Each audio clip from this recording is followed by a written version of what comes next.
remember, wild, bang when I lick it up. I'm on the chain when I'm in a rut. The Hennessy, I drain when it's in the cup. I like the freak, not ashamed, the short stuff. I like the freak that can hang, can bang it up. I bang when I'm in your town. I'm lick it up, motherfucker, better put it down. I'm Mac Love representing that wild. Home with a click, pow. Bang when I lick it up. Sipping Alizé all day. Getting brain in the hallway.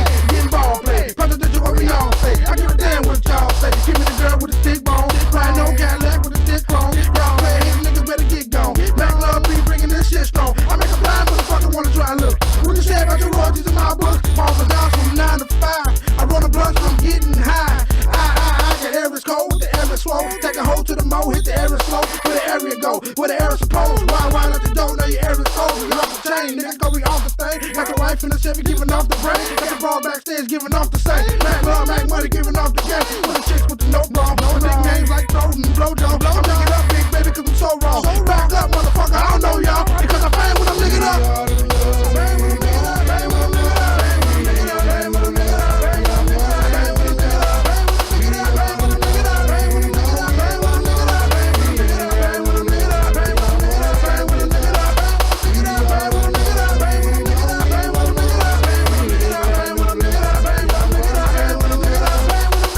Y'all niggas just to learn something, you know.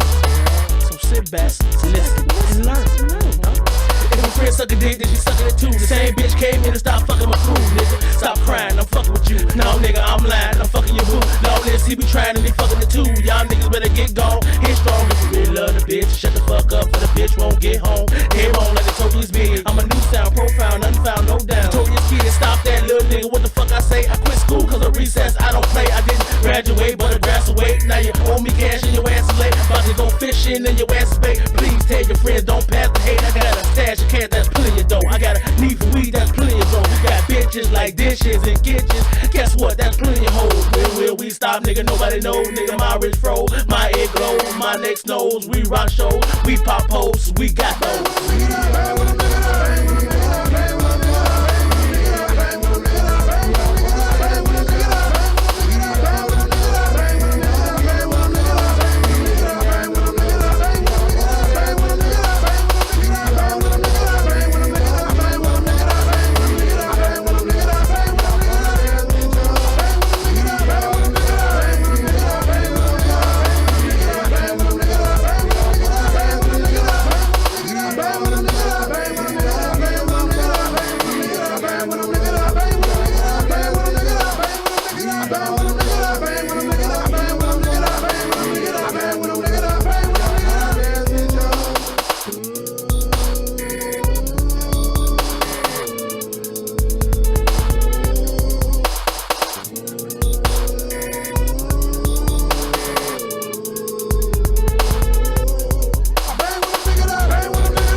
Warning, the contents of this product are highly flammable. Do not store or use near open flame. Keep out of reach of children. Proceed with extreme caution.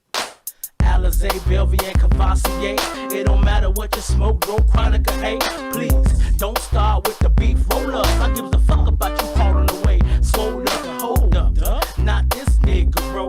G.E. Don't forget the O. Gangsta, get respect like Bell Biv DeVoe. Ain't you mad at me cause I can steal your hoe? Bring it on, whip a snapper, fuck around and I'ma smack it. Let them hoppers come get at you. Don't you hate me cause I'm dapper? Y'all better get me on the leash. Yes, sir. Y'all better come contain this beast. Let me speak my piece. Don't let me aim my piece. If my piece get aimed, there gon' be pieces of brain. Y'all niggas still releasing the same. I'm increasing my name and increasing my game. Baby, can we kick it? Can we kick it? Are you with it? Are you with it? Ooh, my niggas, can you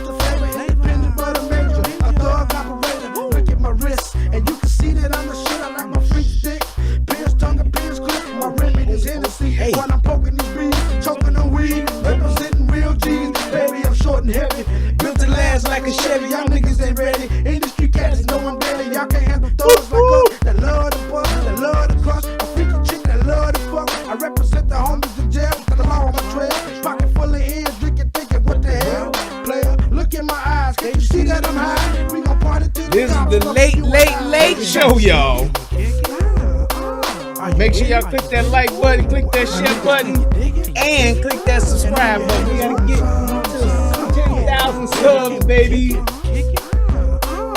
you with it? My niggas, can you dig it? And all your haters want some. Get it, come. We gangsters and we don't play. We got plenty money, but we don't pay. If your bitch peeping, then she gon' play. If she need a ride home, then you gon' stay. So don't bring no drama, don't bring your wife. Or you gon' leave your marriage or leave your life. I don't hesitate when it comes to fun, and I don't hesitate when it comes to guns. I got weed so sticky that they call it glue. Your girl's with me, so she ain't calling you. Rolling hard in my Cadillac, laid back, smoked out with my windows tinted all black, with a black gat on the side of my waist, sipping Cranberry cause I love the taste. Got women in my face, half dressed in lace, serving Durban without leaving a trace. Gangsta. Are you with it? My niggas, can you dig it? Okay. And all your haters want some. Yo, y'all looking for me? Well, here I is. It's the Late Show, baby. It is the Late Show, and here we about to go. Well, all right. That right there that you're listening to, the two songs on tonight was from the Wild Wild Thugs, the Nicks, Dimes and Dub album. That was first up was Bang When We Lick It Up. The other song that you're listening to now is called Can I Keep It? Yes, indeed. Brought to you by the Wild Wild Thugs out of the Wild Wild Honey, south side of Chicago. 12-2. Slow down in this bitch. What? All right, y'all. Let's go ahead and let's do what we came to do. It's late, and I'm telling y'all, I just really wanted to do a show. I've been wanting to do a show for 3 days now, and I'm like, fuck it. I'm just gonna go late. I know it's damn near 2 o'clock, and we're just getting started, but hey, I had to do this. This was on my spirit. But I want to tell you this. Shout out to my man, Truth Talker Teacher, who sent me this. And that's one of the reasons why we're here on tonight. So shout out to you, brother, wherever you at. I hope everybody out there is driving safe or at home safe and living your life like it's golden. Getting your good old-fashioned Jill Scott on. All right. Let's do this. First and foremost, my favorite part of the show. My good thing, my side chick, my wifestress. Talk to us, baby. Federal law allows citizens to reproduce, distribute, or exhibit portions of copyrighted motion pictures, videotapes, or video discs under certain circumstances without authorization of the copyright holder. This is called fair use and is allowed for purposes of criticism, news reporting, teaching, and parody, which doesn't infringe of copyright under 17 U.S.C. 107. Yeah, boy. Now you see this motherfucker right here. I didn't even set that up to do that, but that's funny as shit.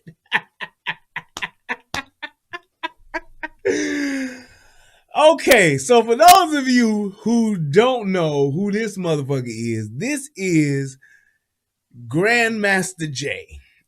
Now, he has at some point in his career dubbed himself as a DJ, which we've proven on previous live shows that is not the case. This nigga ain't no DJ. This nigga may have been around some DJs. He might have seen a DJ. Might even be able to spell the word DJ, but this nigga ain't no DJ. This is the nigga that was DJing, mixing on turntables made of air. That's dude. This nigga's an air DJ. That's what he is. Like you got Airbnb, you got airplanes, you got air conditioners. This nigga's an air DJ. He DJs the air. So whatever songs are out in the atmosphere, he puts them on air turntables and he mixes shit. So I've never heard it before, but whatever. Oh man, but be that as it may, his current position is he is the leader of the Just Fucking Around. I'm sorry, not the Just Fucking Around crew, but the Not Fucking Around Coalition. I call it the JFAC, which is the Just Fucking Around crew, because that's what they be doing. Just fucking around, in my opinion. But he has a following of niggas that's then got guns together. They really go from city to city, and they have these formations that they call themselves. And pretty much what they do is they get on a bullhorn, and if you're lucky, somebody might shoot somebody. They shoot each other. That's pretty much what they do. They get together, they talk about people, protest, and then they march in silence, take a knee every now and again, and then they shoot each other at some point. That's pretty much what happens. But he hasn't made this nigga and Jesse Lee Peterson had an interview. And a lot of the stuff that was actually in this interview, some good and bad. Because when I first saw it, I said, this gonna probably turn out to be some real fuck shit. But it was a few points actually made, but nevertheless, there was a lot of fuck shit too. So that's what I wanted to break down and talk about on today. So without further ado, let's go ahead and let's do this. Around Coalition. He also ran for president in 2016. Jay, thank you so much for coming on. I appreciate it. Yes, it's good to be here. Thank you for having me. Absolutely. For those who don't, and I'm telling you right now, Jesse Lee Peterson should be an inspiration to anybody that may have some type of speech impediment, anybody that thinks that they can create content but don't sound good. Take a look at this motherfucker's videos, and if you actually have some good content, don't care about how the fuck you sound, because this motherfucker here is one of the most, as we say back in the day, this is one of the most mush mouth motherfuckers that I've ever met. And the fact that this nigga has a fairly large YouTube channel, hey man, I ain't got nothing but the most respect for the nigga. I don't know how he's done it, but he's done it. People don't say this shit, don't bring this shit up, but this nigga is what we call back in the day a mush mouth. Fuck all that bullshit. This nigga, I don't care what the motherfuckers say. The nigga's a mush mouth. He just is. There is never a moment I've heard him say anything past 5 words and something don't come out slurred or something don't come out motherfucking mushed together. It's like his motherfucking tongue. It's like his vocal cords every now and again just do this to a word. They just do that. That's what it is. Mush that. Mash that one. Twist this one. Stretch that one. And that's what it is. I'm sorry. I'm just telling the truth. As my mama would say, I ain't cracking. I'm just facking. Yeah, that's what it is. know exactly what is the NFAC.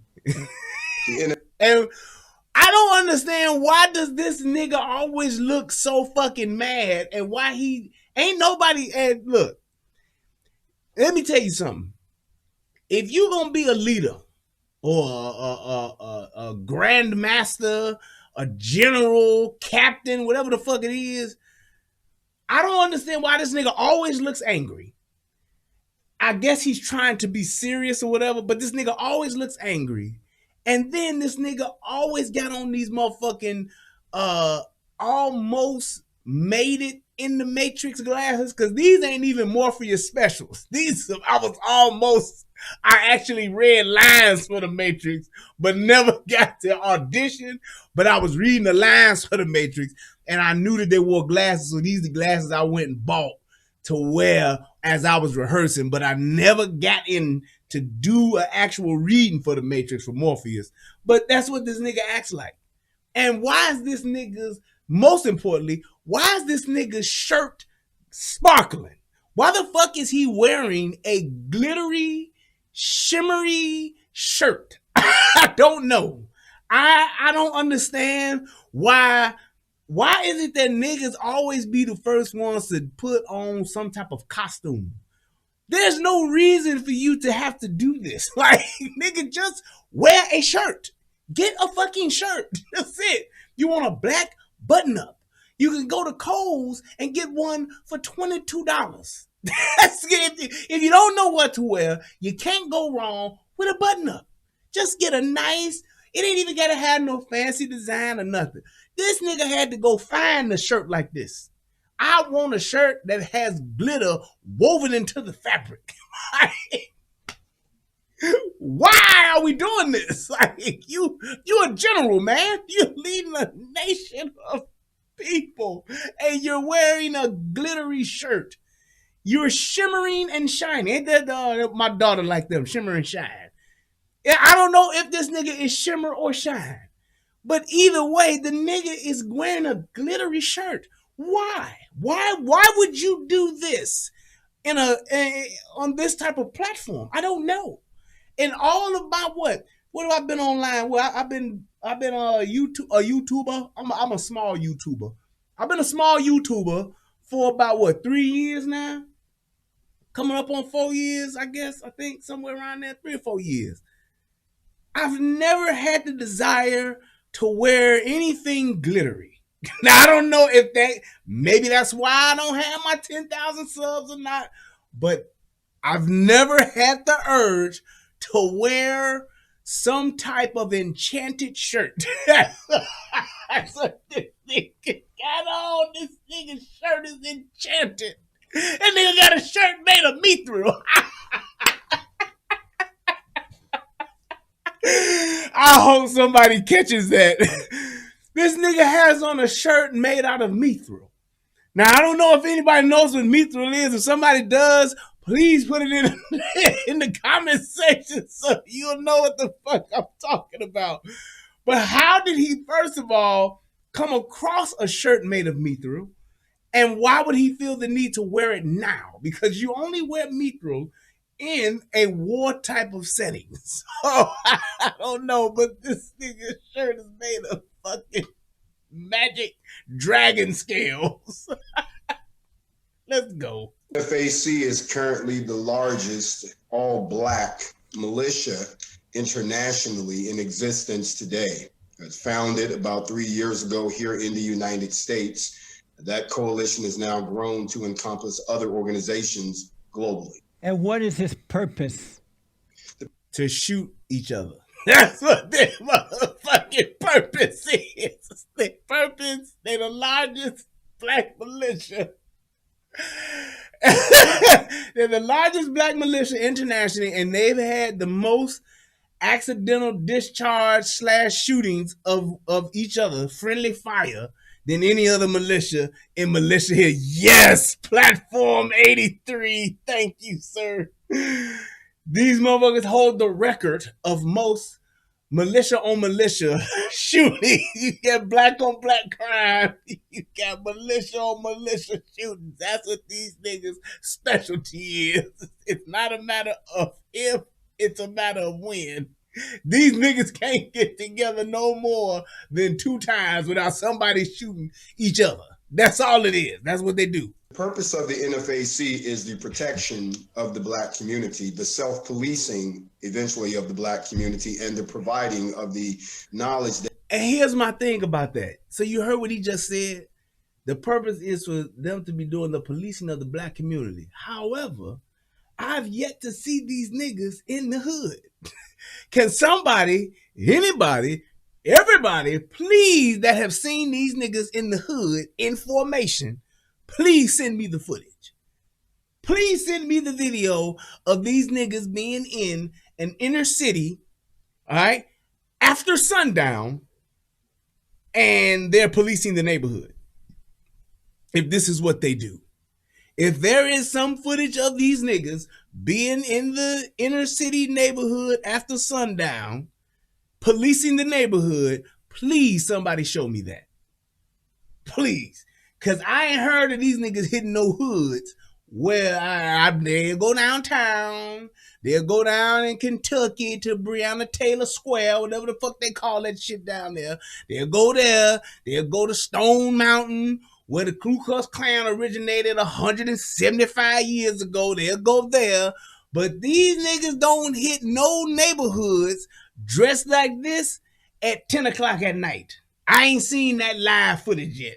So I'm just saying, that's what they say they do, but I ain't seen them do it. Now, if somebody have, please let me know. I would like to give them their credit. I would like to afford them the credit that they have earned if they've done that. And then I would like to know if they've shot each other doing one of these late nights inner city policings.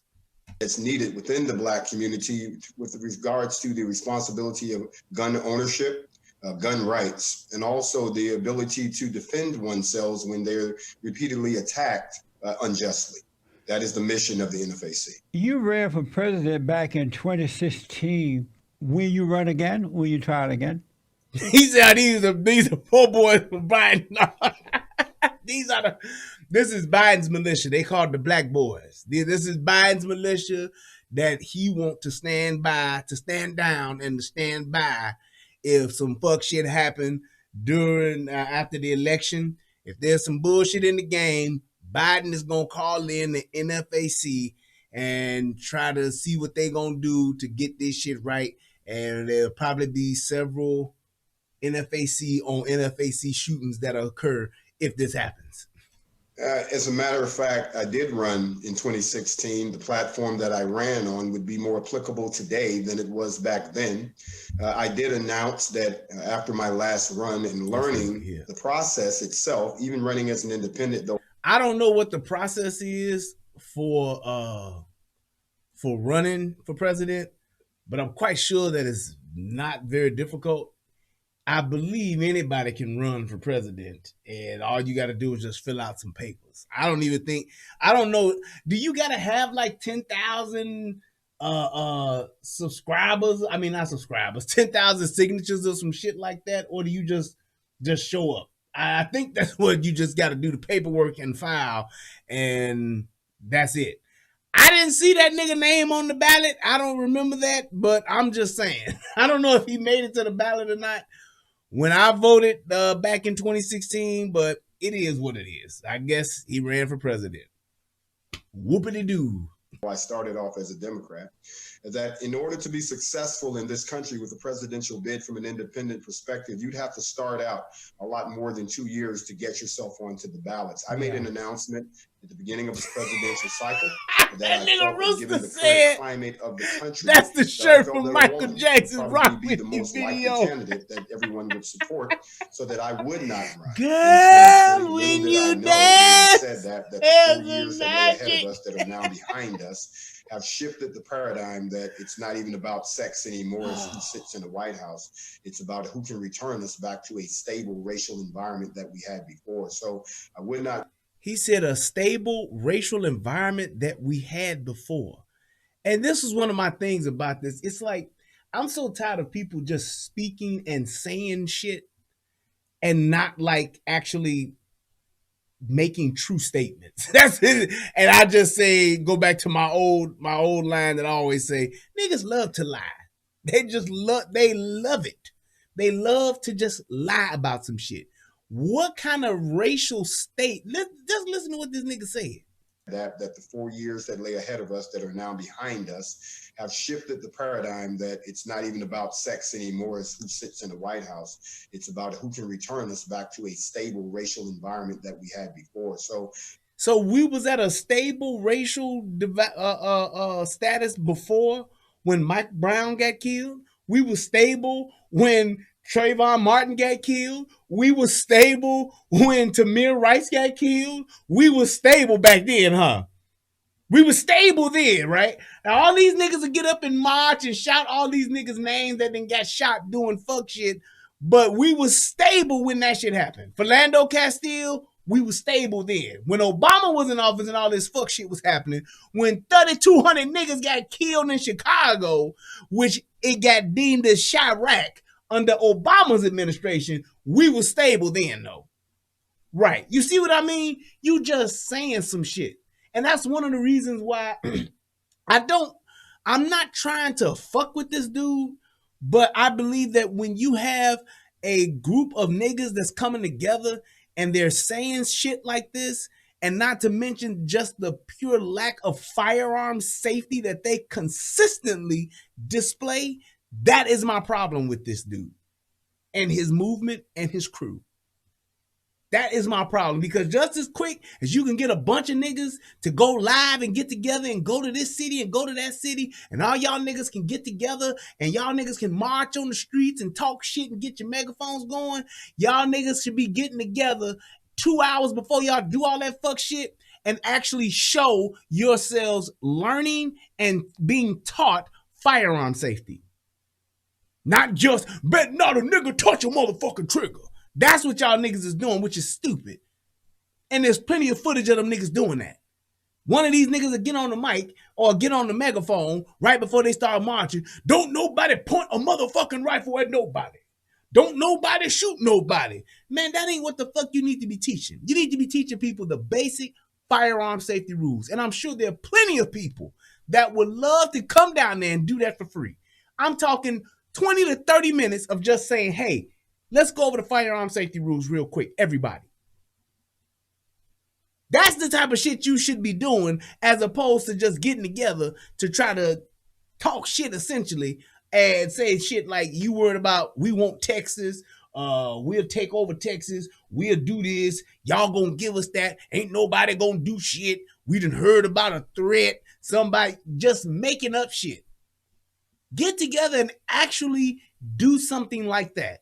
Actually show y'all motherfuckers going to the range and actually practicing firearm safety. Teaching some shit about shooting. Teaching some shit about just something else besides just walking down the street talking shit. Because that's essentially what you're doing. And the fact that you got an AI in your hand, or a bullshit ass AI at that, the fact that you got that, it don't make it no different. I would not consider running in 2020. It's too late for that. Right. A lot of the deadlines have passed. But 2024 is not something that's not off the table. So you will consider the possibility of running in 2020? And I don't care what nobody said. Jesse Lee Peterson ain't shit for this, because he's actually entertaining this shit, knowing this nigga ain't got a snowball chance in hell of even getting motherfucking 10,000 votes, let alone.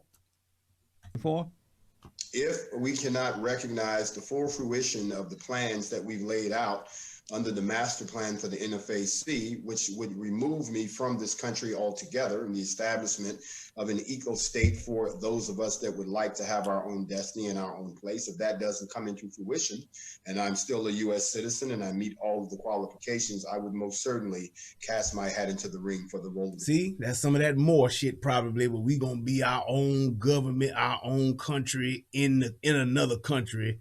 We gonna be inside this country as our own country. That's some of that bullshit. Presidency of the United States. Amazing. And so, are you a Christian? I don't get into discussions about my religious beliefs. That's one of the things that we're guaranteed under the Constitution. I don't feel the need to discuss that in this environment. Well, I noticed that you guys. CJ Gunn said, do they own Texas yet? I'll let you know when they got Texas. They'll own Texas when Texas get fucked up. That's when you'll know that they got Texas. Once the shit off. When we realize, hey, Texas is real fucked up, that's when we look and say, oh, maybe these niggas can't we got it. But let me tell you this. Them niggas ain't gonna get Texas. They ain't got enough guns. They ain't got enough niggas. It ain't happening. So I don't know why they came with that grand idea, who thought of that shit, but motherfucker, you'd be better off trying to get Gary, Indiana. Supposed to get Texas, you could get try to get Jackson, Mississippi, or some shit like that. Greenville, Mississippi. Some shit that don't nobody really motherfucking want. That's where you better start at. You ain't getting no Texas. Motherfucker, you gonna just get Texas. Who the fuck just, we just gonna get Texas. Right. You can probably get Flint. Some niggas running Flint too. So you can probably get Flint. Maybe Detroit, because Detroit is about to be bankrupt, like it is bankrupt probably.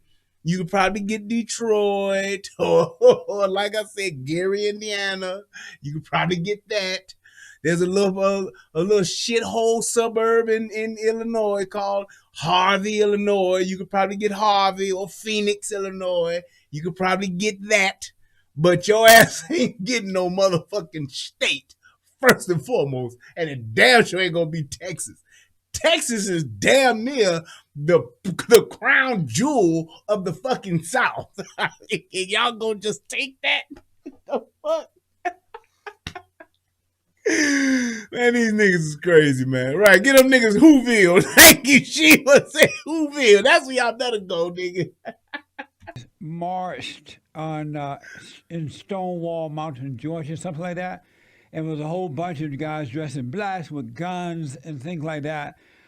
What I don't understand about your organization, NFAC, and people like you guys, I don't know what you want. America is a big country. You can do what you want in this country. You can build, you can have families, you can live where you want. When I was growing up, that's the way it was. And I grew up in Alabama on a plantation. And black people were more successful then with marriage and family and land ownership and businesses than they are today. What do you want exactly from the white people? Well, that's a great question. I'm glad. And that was an outstanding question. So let's see what he says. As you phrased it the way you did, because I too grew up in the old days. Don't let the smooth looks fool you. Nigga, you ain't smooth. You look like somebody old ass uncle who just got out of jail. And the only thing they have is their wardrobe from the late 80s, nigga. He talking about smooth looks. It is the fact that you and I both have sat back and witnessed a deterioration, not only of the morals and the precepts of that which we used to live under, but also a steady return and a sliding backwards to the days reminiscent of Jim Crow and those particular practices, not from all people who are not of color, but from a select group that have become more prominent in the last 4 years, thus creating the rise of the NFAC. It's not what we want from white people. We don't want anything from white people. What we want to do is to determine our own destiny. What we want to do is to not exist under a system that treats us as second-class citizens through systemic racism and practices that have been ingrained in this country for the last 240 some odd years. What we desire are reparations for the 246 years of free labor that our descendants gave to this country, which made it wealthy, and that a lot of those companies still exist today. What we desire is restitution. What we would like to see is a reform of the policing within this country, a reform of the judicial system, and of course, the treatment of all folks equally under the law. These are the things. Do you hear that? He just literally asked him, and this is what kills me. And I'm gonna tell you the one thing about this. This is exactly what most Democrat liberal motherfuckers say when you ask them, like, what do you really want? And I even said that when I did my racism video. It's like when you're asking somebody when somebody asks you what you want, you don't need to just go with a ballpark generalization of, oh, we want to reform policing. What the fuck does that mean? What the fuck does that mean? Reforming policing. We want restitution for the 246 years of free labor that what does that mean? What do you mean? What do you want? It's like we have, and the problem that I have with that is niggas have been talking about restitution for the last 60 years. We want reparations. We want restitution and reparations for slavery. What does that look like? And nobody has yet to paint an actual picture and not to say you got to have 45 things on a list, but to just say, hey, we want this, and this. Just to start with a few, we would, like I said about like my thing about reparations or whatever the case may be. It's like you need to just have some things that are actually laid out that people can actually say, yes, that can be done. Yes, the government can do that. That's what, like I said, hey, everybody that you can say, everybody, first of all, would have to be able to establish themselves, establish their family tree to show, hey, I got this type of lineage in this country that proves that I'm a descendant of slavery. First and foremost, get you an ID card, get you a national registry, whatever the fuck you want to do, that's what you do. And those people that are those direct descendants, you give those households so many thousands of dollars or whatever. Give those people some type of land, some type of center somewhere, just like how they did. Give niggas some casinos. Yes, we gonna have a few shootouts and some barbecues and some fights and shit like that, But after a while, when the money get good, we'll be generating enough funds to put that shit back into the economy. Do something. It's like, just tell me something, as opposed to just saying police reform. What does that mean? I don't understand why we always have to use these same vague, generalized talking points and make it seem like that's really something to go after. That's why we're here. It makes no sense, man. You being a general of the just fucking around crew, get your shit together to where you actually have something. And not to say you may need to run all that shit off, but say, hey, you can go to my website and see what it is we're asking for. You can see my plan clearly laid out as to what we want.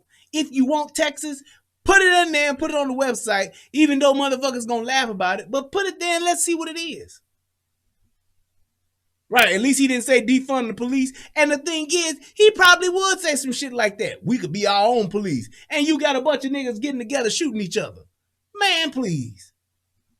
Like, these niggas gonna answer the call at 3 a.m. when somebody whooping somebody's ass, they gonna show the fuck up? I think not.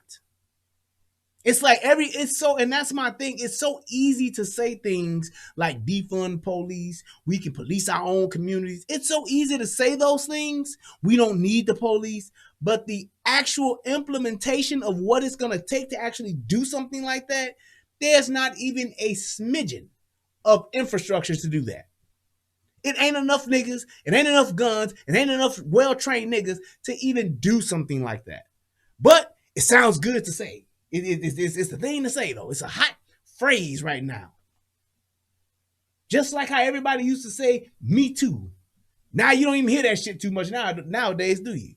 Well, ever since Joe Biden got me too, just seems like they just stopped saying the shit. Free R. Kelly.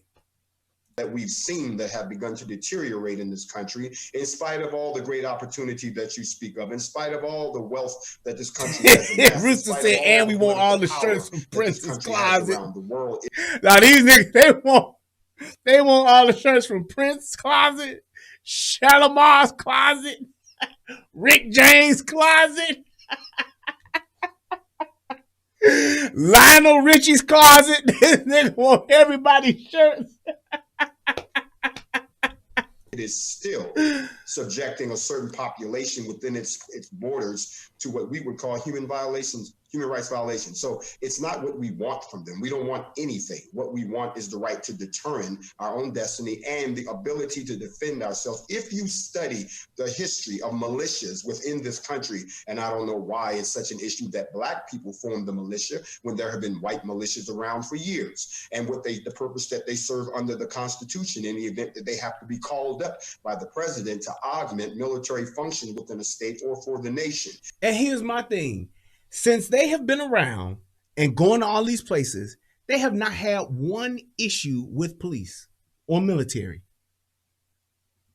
So ain't nobody, and that's the thing. It's like every niggas is saying that they want, all of the people that say we want this, we want to have this, we want to have this treat equally fair under the law.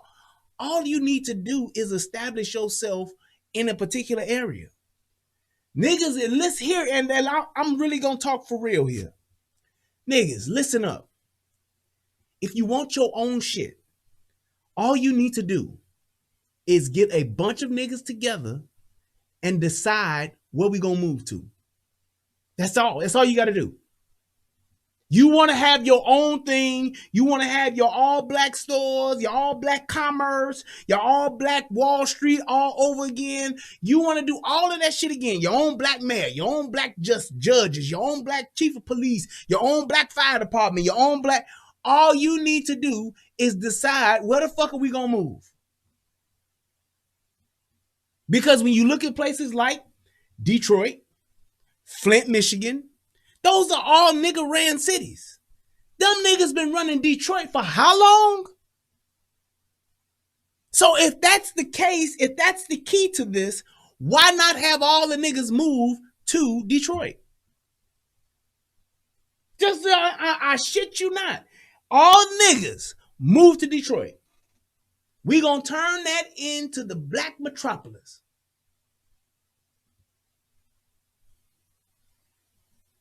Just move to Detroit if that's what you want to do.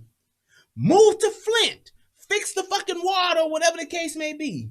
Y'all do realize Flint and Detroit are a couple of hours apart, and that Flint water shit, that was all a bunch of niggas fucking that shit up. For years. That wasn't it just happened, the past 2 years. It would have started back in 2004 and it came about. No, that shit had been going on for decades. Buy all your shit and take all your shit, buy up all the land in Detroit. Buy up all the land in Flint. Now you actually have your own city. If that's not what else do you want? Right. Baltimore's another one. It's all niggas. Is it matter of fact, what's the name of the there is a suburb in Baltimore. I forgot. I think it's called it's not Port-au-Prince or Prince George or Georgetown. It's not Georgetown. That's in fucking DC area. I think it's called Port George or some shit like that, or Port George Prince or some shit. There's a suburb in fucking Baltimore that got like the most richest niggas in the country living in this area. The richest, it is the highest concentration of Prince George County. Thank you. It's the highest concentration of rich niggas in the country. Why not keep doing that? Why not keep doing that? Then that way you got not only niggas with money, but now you can control your schools, you can control your government, you can control your judges, you can control all that shit, your sheriff, everybody could be niggas. If that's truly what you want. But you know what? That's not what it is. It's easier to do what you do now, which is bitch and moan and blame other motherfuckers for your problems.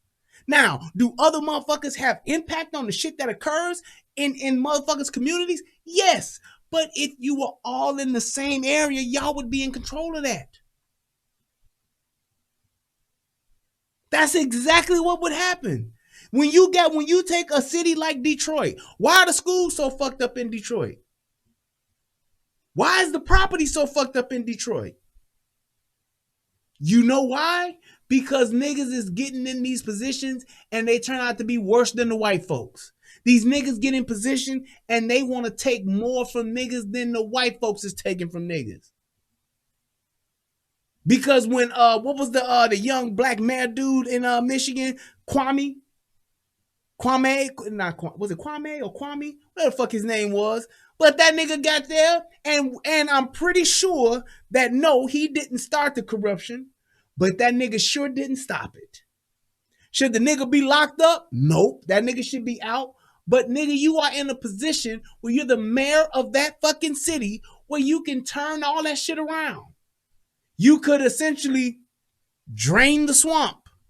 You could have totally rebranded that entire city. You could have tore it all down and rebuilt it. You could have relationship rehab Detroit.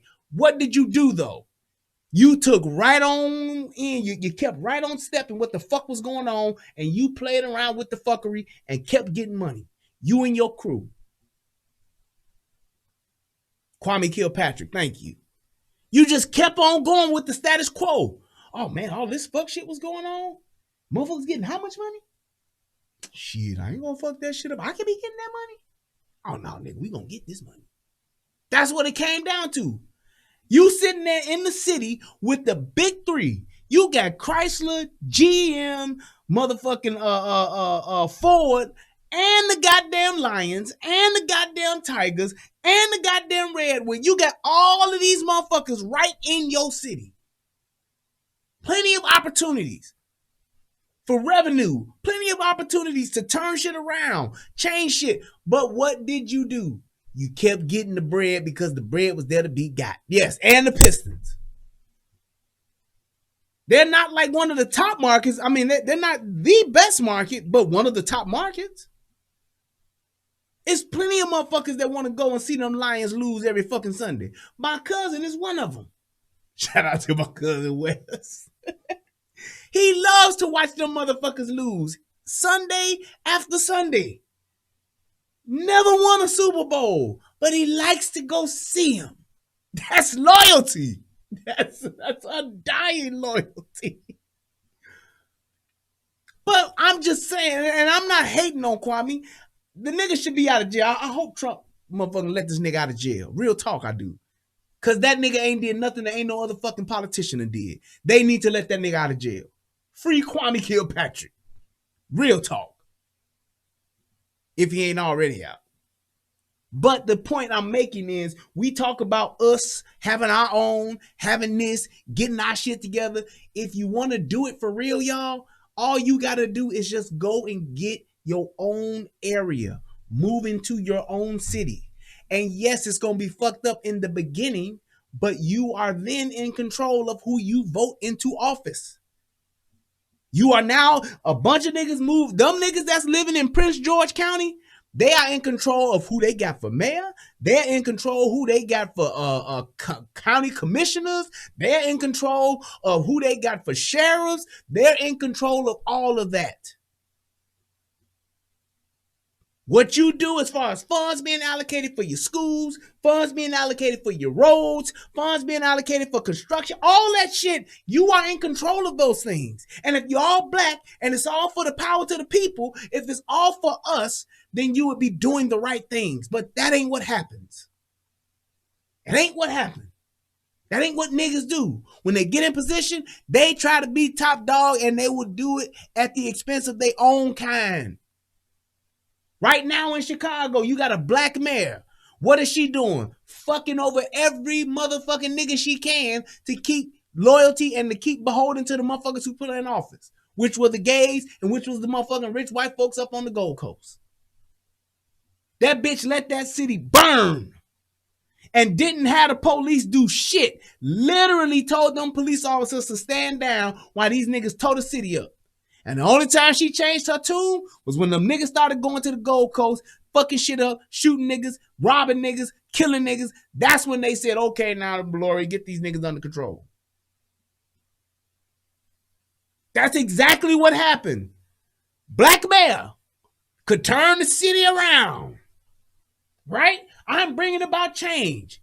Black police chief of police, black. Whatchamacallit, Johnson was black. The dude that's there now from Dallas, he black. So you talking about ain't no niggas getting no chances, niggas ain't getting this, niggas ain't getting that, but you got these niggas in place and ain't shit changing anyway. So now what?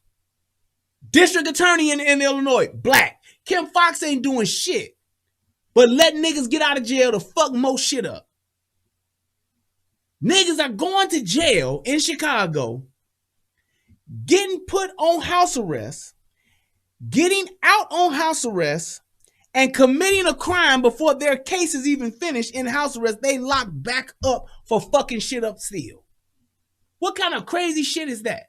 I get caught with a gun or get caught with some drugs, go to court, get out on house arrest, go get another gun, go shoot and kill another nigga, get caught, get locked back up and taken back to jail, and my first case still ain't done. How does that work? How does that happen? The thing is, when you have niggas in politics, niggas do just that. They want to be politicians. I want to be like them. But see, the problem is, white folks got their areas that are nice. White folks have their cities and their towns and their areas that are, hey, we don't take that shit over here. We don't do that bullshit over here. They have that already. So yes, the little pockets or the trailer parks and all that shit where they got them poor white trash motherfuckers staying, that's fine. Because they got options. You live with poor white trash being a white person because you want to. Because that's your lot. That's what you doing. There are options for you. You don't have to live there. Niggas want to live in a nice neighborhood. If you ain't in Prince George County, then you got to go live where white folks are living at if you want to live in a nice neighborhood with good schools. Because niggas don't know how to say, hey, let me stop trying to be like these motherfuckers and do something for my motherfuckers. Let me stop trying to line my pockets like I see these other motherfuckers doing, and let me actually try to build something. Detroit used to be one of the biggest fucking cities in the country. Detroit used to have a bunch of middle class black folks living their life like it's golden. And I wonder what happened. You had Motown. You had the car game. All of the manufacturing and the factory jobs that come along with that. There were people who would go and work for Ford and be making $100,000 or more, living good. But you know what happened? You let these motherfuckers pull all this bullshit. You let these companies get off into this bullshit and take all that shit overseas, and they fucked up the whole goddamn middle class. Flint used to be the shit. Flint used to be one of the most affluent cities in Michigan. And it was a lot of black folks there. Not being in control of your politics, you saw what happened. Because when Chevy, Ford, Chrysler started exporting all that fuck shit and getting all that shit overseas and closed up them factories there, motherfuckers should have been like, oh no, fuck this. They should have been doing what Trump is doing now. Y'all want to get y'all shit made over there in Taiwan and Japan and China? Fine. We gonna tax it so hard to where you can't motherfucking do it over there. You better bring that shit back here. And if not, you gonna be paying up the ass. You ain't just gonna leave this motherfucking city high and dry. Lead the citizens who actually built y'all motherfucking company, who put y'all shit on the map, who buy your cars, who actually motherfucking work in your factories all these years. You ain't just gonna leave these motherfuckers high and dry and then just say, hey, we going overseas. We taking our talents to South Beach and y'all gone. No, we gonna tax your ass if you gonna bring that shit back over here. Cause them Asians ain't buying Ford. Them Asians ain't buying Chevy. Them Asians ain't buying Chrysler.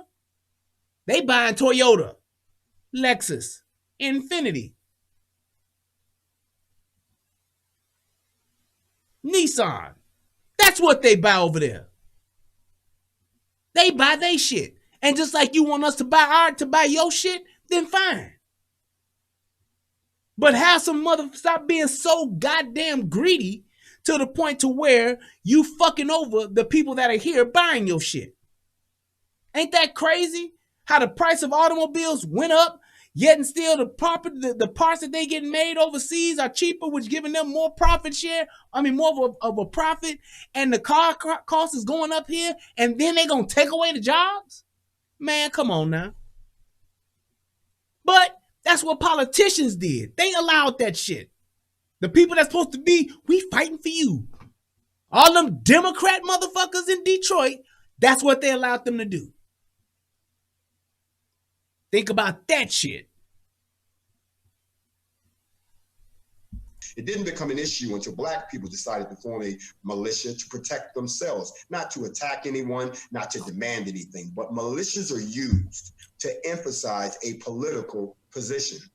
The Democrats have militias that actually went out and committed acts of violence back in the 1800s. The Republicans had militias that went out and drove their points home during the Civil War. We, as the militia, would simply push forward a political point that no one who is not going to honor or try to help the black people to try to overcome together with us the 5 things that we have determined from a census that has been done across, we hope, most of the population, that we can have those that require us to have our political support or our financial support.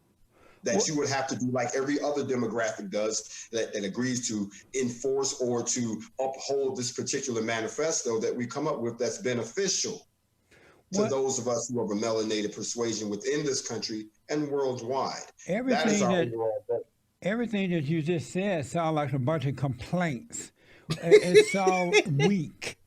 When I was growing up under the Jim Crow law in Alabama on the plantation, black men were not complaining and they were not weak like that. Instead, they built, they got married, they raised families, and they taught us that too by examples. And even though Jim Crow law was in existence, it didn't interfere with our personal lives, our family lives, and our friendship with other white people who were not a part of that, because it was a Democratic Party thing that put that together. And it's kind of, it's hard for me. Interesting that you say that. Let me just finish this. I want to ask a question with it. It's hard for me to see grown black men complaining and acting angry and trying to complain about systemic racism, which doesn't exist, about what the white man is or is not doing, and white people are not holding black people back at all.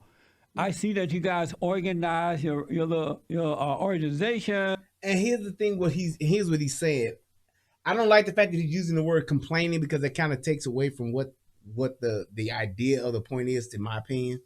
But my thing is this: what is it that systemic racism, what is it that racist white America is doing to us today that's keeping us from doing what it is we want to do?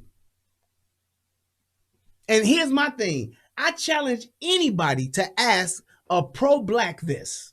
Anybody that's a diehard liberal Democrat, I support everything black, ask them that. What is it that you legally cannot do? What is it that's keeping you from getting what it is that you want as a black person, as a group of black people, as the black community? Yes, I put some extra T's in it. What is it that's keeping us from getting that or doing what we want? Because yes, back in the day, Jim Crow laws. Yes, back in the day, white only. Yes, back in the day, colored fountain, white fountain. I get it. That's not the case today. And then when people even talk about from a financial perspective, getting jobs and economic base, that's some shit you gotta build yourself. White folks ain't responsible for your economic base. Which is why I said, if niggas live together safely, if niggas bought black, if niggas all supported nigga shit in their own areas, you would have what it is you ask for. You would have what it is you ask for. Those things that you want to get, things that we don't have no banks that's going to give black folks black businesses and give black folks loans to build businesses. Okay, so all you niggas need to go bank at a black bank. That was just like when Killer Mike did that shit a couple of weeks ago, talking about that black bank that's starting up in January. That's the type of shit you should be doing. If you in a black community, you should have a black bank. If Prince George County don't have a black bank, shame on them. I'm just saying, ain't no point in a bunch of niggas getting together, living together, and everybody got their cash in Chase, Fifth Third, Bank of America, Wells Fargo. It makes no sense. If you're gonna have your own shit, you want to have your own businesses, you want to have your own loans, what do you need to do that? You need a bank. And because we are in a virtual setting now, there is no reason for black people to not support a black bank. Like Killer Mike was saying, even if you just put just open an account, you ain't got to have all your shit in there, but to just have funds in that account, a savings account, an additional checking account. If you a grown ass man and you have one bank account today, shame on you. Shame on you. You should be banking at least 2 to 3 banks, just because you never know what you may need. You may need a loan for a house, a loan for a car, a loan for a business. And just going to one bank, hoping and wishing and praying that they take care of you is stupid. You should go somewhere and say, hey, I'm applying for a business, or I'm applying for a loan, I need a mortgage or whatever. I'm going to go to all 3 of my banks to see what they can do for me. Who give me the best deal? You have to be able to see the logic in saying we don't have what we want because we don't sacrifice and support what it is we need. Yes, you may have to pay a little bit more to get your own grocery store, but why not have your own grocery store in your own community or community?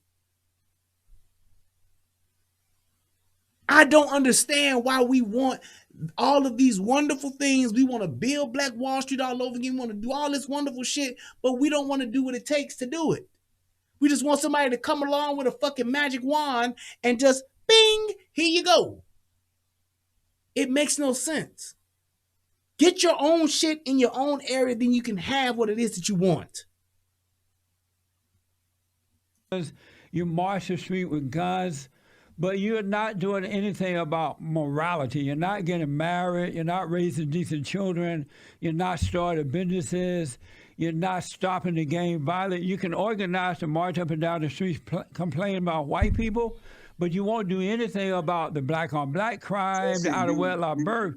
And that's the role of the men to lead the way. That's the role. I know, but let me just say, that's the role of leading. That's the role of leading the way for the black women. Why don't you? He was right about that because Jesse Lee Peterson is notorious for that. He will rattle off some shit. Say, I'm gonna just ask this question and run off a whole bunch of shit and then go back to his main talking points on your ass. And before you know it, this motherfucker done talked for the past 4 minutes straight and ain't said shit and gave you an opportunity to respond to shit. I mean, he does do that. Bullshit to the back. Just DJ Grandmaster J is right on that shit.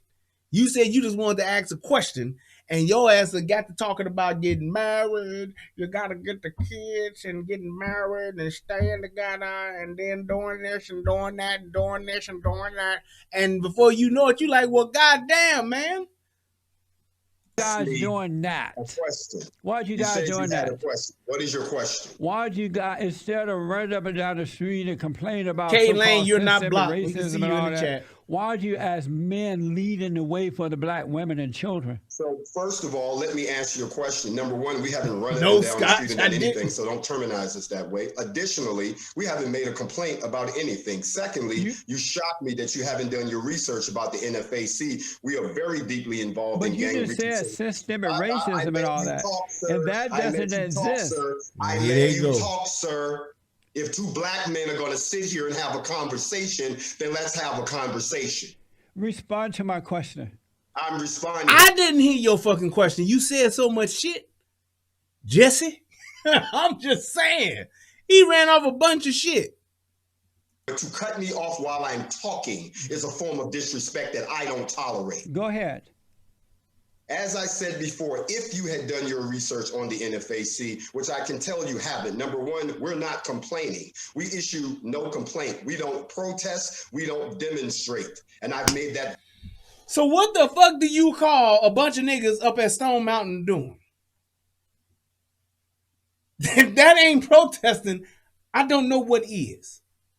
Showing up in formation, you tell me what that is. You showed up to form in a formation at Stone Mountain for a threat that ain't nobody heard but y'all, for a threat about niggas getting killed at 7 o'clock, and you showed up there to do what? Ain't not none other motherfucker up there, because if you just came up there, because the reason, well, we came up here because we heard of a threat. Okay, well, if you came up there, if you saw wasn't no white folks there, why wouldn't you just leave? You know why you didn't just leave? Because you were protesting, getting you some attention. That's why you didn't leave. And you also had to find and give yourself ample time and opportunity to shoot each other. That's why you didn't go no goddamn well. What are you talking about? You see what I mean? It's like the whole point of, and what Jesse was saying, that's why I said that complaining shit was stupid. He definitely could have put that in a different way. It's not about them complaining. It's about you saying, well, y'all saying this and y'all asking for this and y'all asking for that, but it's not nothing that y'all can't get on y'all own. So why the fuck are you whining about some shit or asking or begging or pleading for some shit that you can get on your own? There is no systemic racism keeping you from obtaining the things that you want. Why is it that you're trying to say that it is? If you want your own city, you want your own state, motherfucker, go in there and buy it up. Ain't nobody gonna give you a state. This ain't the Louisiana. I said Luigi. This ain't the Louisiana Purchase, motherfucker. Yeah, give me all that land over there for this much. Okay. If you really want what it is you're asking for, go to all black folks move to Texas. Niggas. There's a nigga roll call. Every nigga pack your shit up and move to Texas. If Jed Clampett can do it, then goddamn it, so can we. Load up your truck and move to Dallas. Just saying. What is so the whole thing of what you're asking for? You want police reform? Put a bunch of niggas in the police department and take it over. Reform it. Or do you think you're going to reform police across the nation? The federal government. And that's another thing I wish niggas would stop saying. Not just niggas, just people in general. The city and the state have control over the police department, not the federal government. Trump has nothing to do, Obama has nothing to do with the police department being changed and reformed. Nothing at all. Obama and Trump can't control the police department. Now, just because of my infinite wisdom that I have, there's some asshole somewhere saying, so then why did you say Obama should have stepped in Chicago and helped Chicago? Let me check that. The reason why I said Obama could have done something in Chicago is because even though he can't reform the police department, he does have access to provide resources to that police department. He can assign federal task force to a particular city, to a particular area, to a particular cause. He does have the ability to do that, which is what I said he should have done. And if shit got real fucked up, he could have deployed the National Guard, but I didn't think shit would be that bad. The FBI, with their resources, with their equipment, could have went into Chicago, into Chirac, and they could have got that shit under control in about 6 to 8 months. Believe that. And the fact that them motherfuckers obviously have influence, or should I say control, over Kim Fox motherfucking big forehead ass, they could have had that bitch make sure, hey, all these niggas that the motherfucking government about to bring to your ass and that the city about to bring to you, lock their ass the fuck up. Don't you let none of these hardened ass criminals get the fuck out of jail. Fuck that. And she'd have been like, yes, Michelle, yes, ma'am, I'll do that. That's what she should have did. And they should have told motherfuckers, because motherfuckers are beholden to Rahm Emanuel, he owe Obama and all that shit, he should have been like, hey, look, stop all this shit, dude. I'm sending you some FBI agents. Go ahead and get this shit under control. Because if Michelle Obama can make a call to get motherfucking Jussie Smollett the fuck out of jail and the fuck out of line and fucking causing the fucking police out doing an investigation when it's 22 below zero outside, and that motherfucker literally falsified a police report, he literally made a false claim and spent tens of thousands of dollars in resources and in motherfucking city dollars to do some fuck shit that he made up, to investigate some fuck shit he made up, and motherfucking Michelle Obama made a call to Kim Fox and said, hey, squash that shit, bitch. And she did. She damn sure could have did it. And they damn sure could have did it when all them niggas is dying and getting shot and getting fucked up in Chicago while they was president and first lady. Very clear in many of my interviews. We form military formations and we move from one place to the other. We don't chant, we don't wave signs, we don't go out and say anything. We move in silence. And shoot each other. There is no proof of us doing that. We don't There's proof of you shooting each other. run up and down the streets. We have addressed 2 situations tactically which have produced fruit. One of those, Black militia hold up white drivers for reparations. One white driver scoffs and says, "What did I do to you?" Exactly. And they was talking cash shit to this white dude. was the March on Stone Mountain to address a threat that was made to all Black people on July 4th against all Black people by the white supremacists, the KKK that normally meets there. We tactfully went there. They weren't there. Right. Chanting Black Power and yelling lots of others. Yes, they were, which is protesting. They were there to respond to some threats that nobody heard of. And they then walked up and down the street yelling Black Power, yelling all that bullshit. And what do you call that? I call that a protest. Peaceful protest until somebody shot somebody. But I'm just saying it's a protest nonetheless. Protest with a little accidental shooting on the side, like an order at Harold's. Additionally, our second mission was the getting transparency in the Breonna Taylor case, since the city of Louisville felt like they weren't getting any traction. And I went into that city, met with all of the... Why would a nigga be... And you see this stupid nigga? This nigga is holding 2 AR-15s like he gonna motherfucking dual wield the motherfuckers. Like he playing a goddamn game on Xbox. You can't even do that on Xbox. You can dual wield handguns. Nobody dual wields. I'm gonna tell you who dual wields fucking AR-15s. You wanna know who dual wields AR-15s? The motherfucker from, what's the damn movie? Goddamn. Tropic Thunder. Do y'all remember when motherfucking Jack in Tropic Thunder was dual wielding M16s and he was shooting the motherfuckers when they were shooting? That's who dual wields M16s or AR-15s. Who holds 2 fucking rifles like that? It's so stupid. Yes, that was Ben Stiller. So fucking stupid. Why would you think that that's like the thing to do? It just goes and that just goes straight why I said all that shit about him being military trained and all that. That's a bunch of bullshit. That motherfucker was a fry cook or some shit like that in the military. That motherfucker don't know shit. Ain't no soldier gonna walk around with 2, and most of their guns are 22 long rifle. Yes. Ain't no motherfucker soldier gonna walk around with 2 fucking AR-15s in their hands. None. Unless they putting them in a case. It's stupid. It makes no fucking sense. And it just shows you as the general just how smart you really are.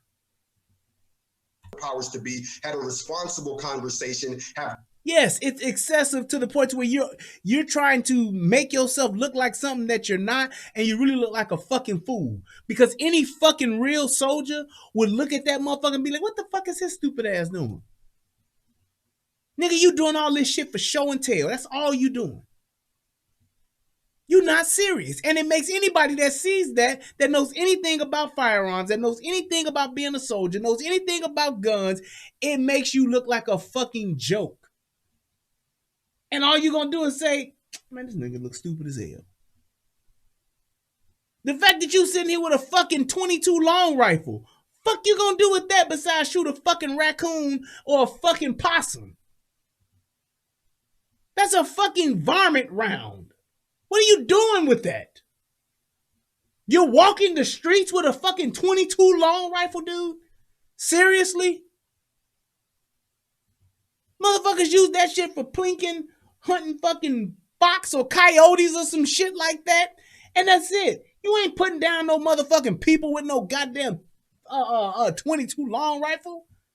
So if the Klan was on deck, if the Klan was there to kick it off, what you gonna do? Give them a bunch of flesh wounds while they mow your ass down with a fucking howitzer or some shit that they got? Dumb as hell, right? On some Elmer Fudd shit. gained the transparency that we wanted, haven't fired a shot, haven't broken a law, haven't threatened anyone, haven't. That's not true. You done fired some shots. You ain't fired them at no enemies, but you fired shots amongst yourselves. Yes, you do. That's what you do now. Done a damn thing. So I don't know who you think you're talking about, but our organization doesn't do that. Additionally, when you talk about gangs and what's happening within the Black community, we're deeply involved in gang reconciliation with the Cal. Lies. Where? Where them videos at, nigga? Every motherfucking video that these niggas got is them showing up to some Black Lives Matter protest. Every fucking video that they got is some video of them showing up to some black man get shot by white, some black being shot by white. That's all they show the fuck up to. Just like Black Lives Matter ain't in the hood, you don't see shit from them until a white cop shoots a black person. That's when Black Lives Matter show up. Other than that, the motherfuckers are ghosts. California Black writers, we are married to many of the organizations at the grassroots levels that are doing things. Like what grassroots organizations? Wouldn't you name them right here? Wouldn't you run off a few? If you were, you the general, ain't you? Well, ain't you? Wouldn't you run them off real quick? Things like addressing the problems that are systemic within the Black race. We're not just complaining to white people, and I'm insulted that you would sit here and paint this minuscule picture of what you call our little movement, which is the most significant organization by Black people within the pro-Black movement in the last 60 years, and it's something that's never been done in the. That's not true. 60 years, nigga. That'll take your ass back before the goddamn Panthers. And that's just not true. All you doing, nigga, is showing up with some fucking guns. You're not moving anything. You haven't moved a goddamn thing. That is not true. That nigga is literally just making shit up. The Panthers were that big. The Panthers were bigger than that, than these niggas. The Panthers did more than these niggas. The Panthers had a breakfast program for kids. The Panthers were actually walking the streets of their communities, policing their communities. Do your homework, Black Ricardo. Yeah. Huey Newton and motherfucking Fred Hampton, them, they were actually doing shit. To the point to where, put it like this, they were so fucking effective in their own communities to the point to where the fucking president fucking put a task force together about getting these niggas off the fucking streets, breaking these niggas down because these niggas got traction. These niggas were a movement. These niggas were actually present in their communities. Back then, it wasn't no Facebook or no Instagram to document the shit that they did on a daily basis. Them niggas actually got fucking dismantled by the federal government. That's how big they were. Ain't nobody trying to dismantle these niggas. They literally looking at these niggas saying, oh man, them niggas just standing around with some fucking 22 long rifles. That's all they doing. Them niggas ain't actually doing shit. That's my point. You trying to talk about you got a fucking movement. Where the fuck are you moving, dude? Aside without no motherfucking TV cameras. Without no fucking Facebook Live at the Breonna Taylor Square. Without no Facebook Live on Ahmaud Arbery, the block he got shot on. That's all y'all niggas is doing. Y'all niggas are showing up in locations saying, yeah, we just came after all of the fuck shit went down. We just came to show people that we here. That ain't a movement. That's a fucking protest. What are you talking about? Existence of this country. What I don't understand about what you're all doing is if you can organize a rally, if you can organize and go and pretend that the police brutality is happening and the racism is happening, why aren't you organizing Black people to return to God, get married, raise decent children, start businesses? Why don't I buy land? You can do that in America. Why not put that same effort to rebuilding families? Because the real reality is that black people are suffering. Those who are suffering I beg you due to to Had to go moral make sure my baby character. was I okay. beg you to stop again, sir. This interview is going to end prematurely if you don't stop sitting there, letting me know how little you know about us. If you study I know us, you'll about all find the out stuff you just we're named. doing just God damn it. that.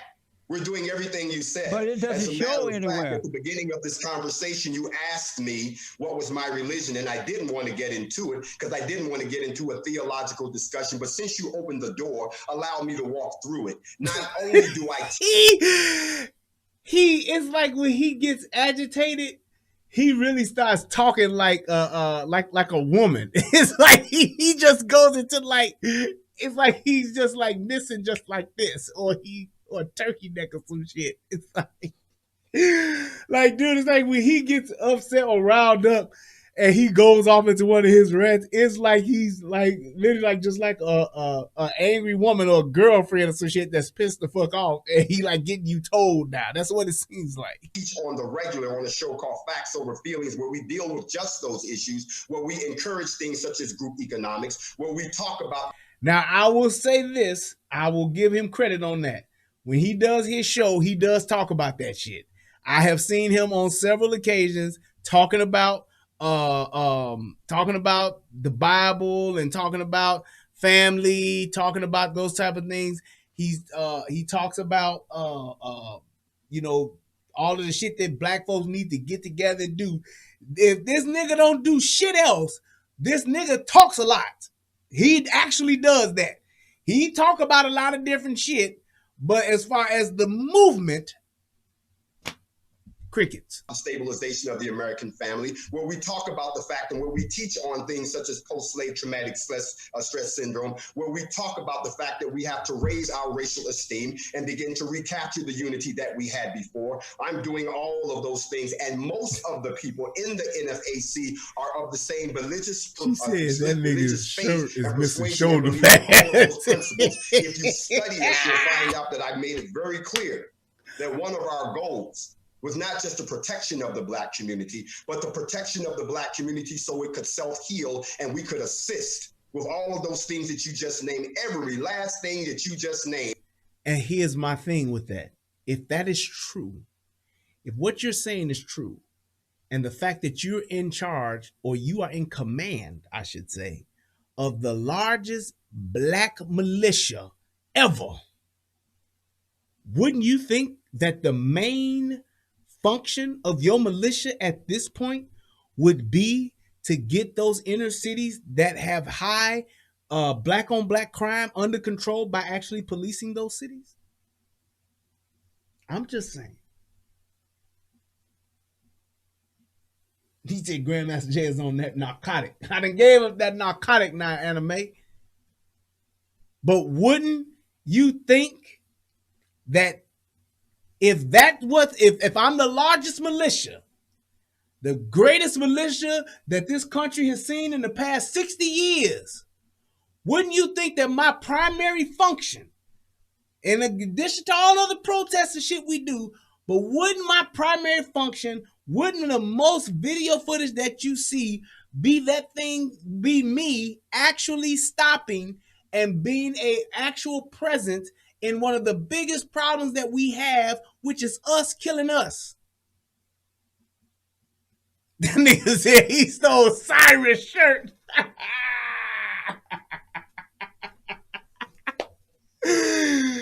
Can you dig it?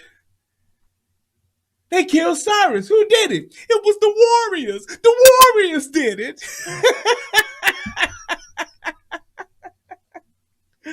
But wouldn't you think that would be the thing he would do? I'm going to show y'all how badass my militia is. We going to go to the top, highest crime area in our city that we live in. Our militias are going to be present there to do daily community policing in all black and with our 22 long rifle. Yes, I know these little niggas got these choppers. Yes, I know these little niggas out here with these AKs and these AR-15s and these 33 round Glock mags, but we showing up with our 22 long rifle because we are the fucking NFAC. He said they cleaned up Stone Mountain, right? But instead, fuck that. Fuck these inner cities. Fuck these areas where my people that look like me are getting fucked up on the daily. Fuck that. I'm gonna go to Stone Mountain with my megaphone and let these motherfuckers know what time it is, because they talking about killing niggas at 7 o'clock. And we're gonna give them a 5-minute grace period, and we're gonna start shooting back at 7:05. That's what that nigga actually said. Just saying. We have already been doing. I don't see any improvement. I've looked around the country and I've asked and I've interviewed all types of people. I don't see anywhere where black people are building. I do see that everywhere they go, they destroy. For an example, there's a terrorist attack upon America right now by the radical far-left black lesbians, the Black Lives Matter people, and the Antifa and all that. They're destroying. And black people are stealing and robbing. Wouldn't you think that the NFAC would have been there in Minneapolis? Don't you think the NFAC would have been in Seattle?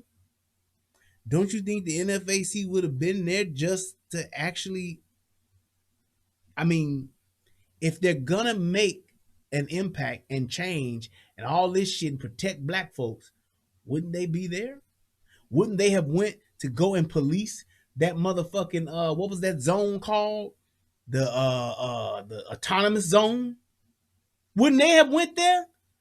Yeah, we here because ain't no police in this motherfucker, and we want to make sure that ain't no black people getting fucked over in this autonomous zone. Wouldn't you think that the militia, the greatest militia in the nation and in international in the past 60 years, yes, Chaz, thank you. Wouldn't they have shown up in Chaz? Because Chaz was a bunch of motherfucking crackheads and motherfucking rapists and all kinds. And I think it was what, 3 or 4 niggas died in Chaz, got killed in Chaz? Wouldn't you think they would be there? Which lets you know they ain't there because they ain't with that shit. They not with the shit. They are not as bowdy and rowdy as they claim to be. Somebody actually got mad, and not mad, but somebody actually commented on I said that in another video. I said, you better get bowdy and rowdy. They was like, hey man, it's bout it. And I was like, God damn, man, I know I was just fucking around. And no shame about it. They'll take it from the white man and they feel that.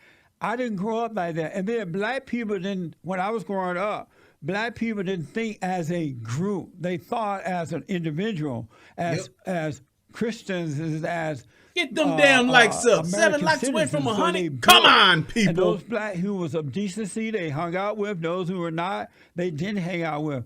Why do you guys have to act like all blacks are the same? You got to have this movement going. Why not just live as normal people and treat everybody equally? How can you sit there and say live as normal people? And shout out to Justin Lofton, hit me with the cash app. Thank you, good sir. Is even playing out as we're talking about. Systemic racism does exist. There's no proof of that. And here's my thing: if that's what you're saying, why don't you prove it? It's like I'm so tired of people saying that this is here and this exists, and they don't have any type of factual evidence to support what it is that they're saying.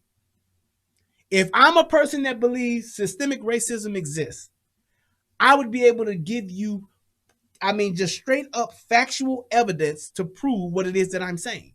Just like how I've said the last thing, even when I did my video about racism, one of the things I said was, yes, there is racism to a degree. I said probably the last truly systemic racist thing that has occurred in America was, number one, good old motherfucking Joe Biden's 94 crime bill, because that specifically was a system put in place to impact a group of people solely based on the color of their skin. Niggas. More niggas got locked up from the 94 crime bill than niggas did in all of America's history, with the exception of slavery. Them niggas locked up something like 1.1 million niggas from that 94 crime bill fuck shit. There's a documentary out called 13. Watch it. The other part is, the other thing that I've notated and spoke about is saying that the other thing that I saw that was systemic racism was redlining. when these banks wasn't giving niggas home loans. And what did I say about home loans? Home loan is one of the major cornerstones of your financial portfolio. And if banks were intentionally denying niggas home loans strictly based on the color of their skin, that's systemic racism. You have an institution that is in place that is actually discriminating against another group of people based on the color of their skin. You see how easy I articulated that? How easy I stated that? Now, is that shit happening today? You tell me, where is that happening?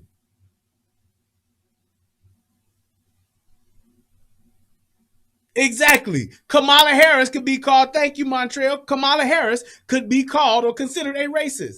That bitch literally locked up niggas and gave niggas maximum sentences for motherfucking misdemeanor crimes. Niggas. She wasn't locking up white folks like that. She was locking up niggas like that and was proud of it and touted it. Would white supremacy want more or less school choice? Would white supremacy want more or less gun laws? Would white supremacy want more or less freedom of speech? Would white supremacy want more, it's the same thing, I got you. Want more or less dependency? What are Democrats pushing? Exactly. And here's the other caveat to that. It's not that Republicans are, or white supremacy, or not white supremacy, but it's not that the Republicans are so pro-black. They're just pro, get it your damn self. They are pro, do it on your own merit. That's what they're pro of.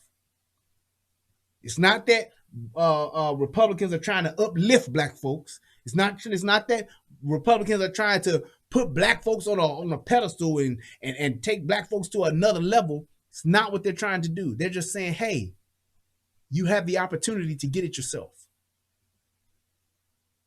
I can't teach you no more. Do it yourself. The system is here. Go ahead and make it happen. They're not trying to uplift all. That's not the case. If the Republicans were trying to uplift all, there wouldn't be the super, ultra fucking rich, that 1% that's making all the goddamn money. That is not what they're doing. There wouldn't be the wealth gap that there is now. It wouldn't be that way if Republicans were trying to uplift all. So that's not true, Sean. They ain't trying to hold you niggas back, niggas specifically, but they definitely want to keep that classism the way that it is. And I get it. I understand what they're doing. It's some bullshit, but it's better than what the fuck is going on the other side of the game. And I keep telling people that you look at the shit you're talking about when it comes to saying, well, the Democrats is doing this for us, they gonna do this for us. They ain't doing shit but keeping you dependent on their fucking system. Because the more I got you dependent on me, the more control I have over you. That's it. That's why they want to let all these motherfucking immigrants in over here. Because them immigrants are going to be what? Dependent on the system. Because they don't have shit. That's it. Exactly. And my thing is with LeBron, it ain't about LeBron should be able to say what the fuck he want to say. But when LeBron says some shit that ain't true, then niggas should jump on him. And the thing about it, when you're talking about saying, hey, we need to get our shit together and do what the fuck we need to do all it takes and all it starts with is us living in our own community. And I ain't talking about all of the niggas that's on Section 8. I'm talking about the niggas that have jobs, the niggas that are in affluent neighborhoods, the niggas that do have careers. Those niggas need to move into their own areas and live with niggas, amongst niggas that's just like them.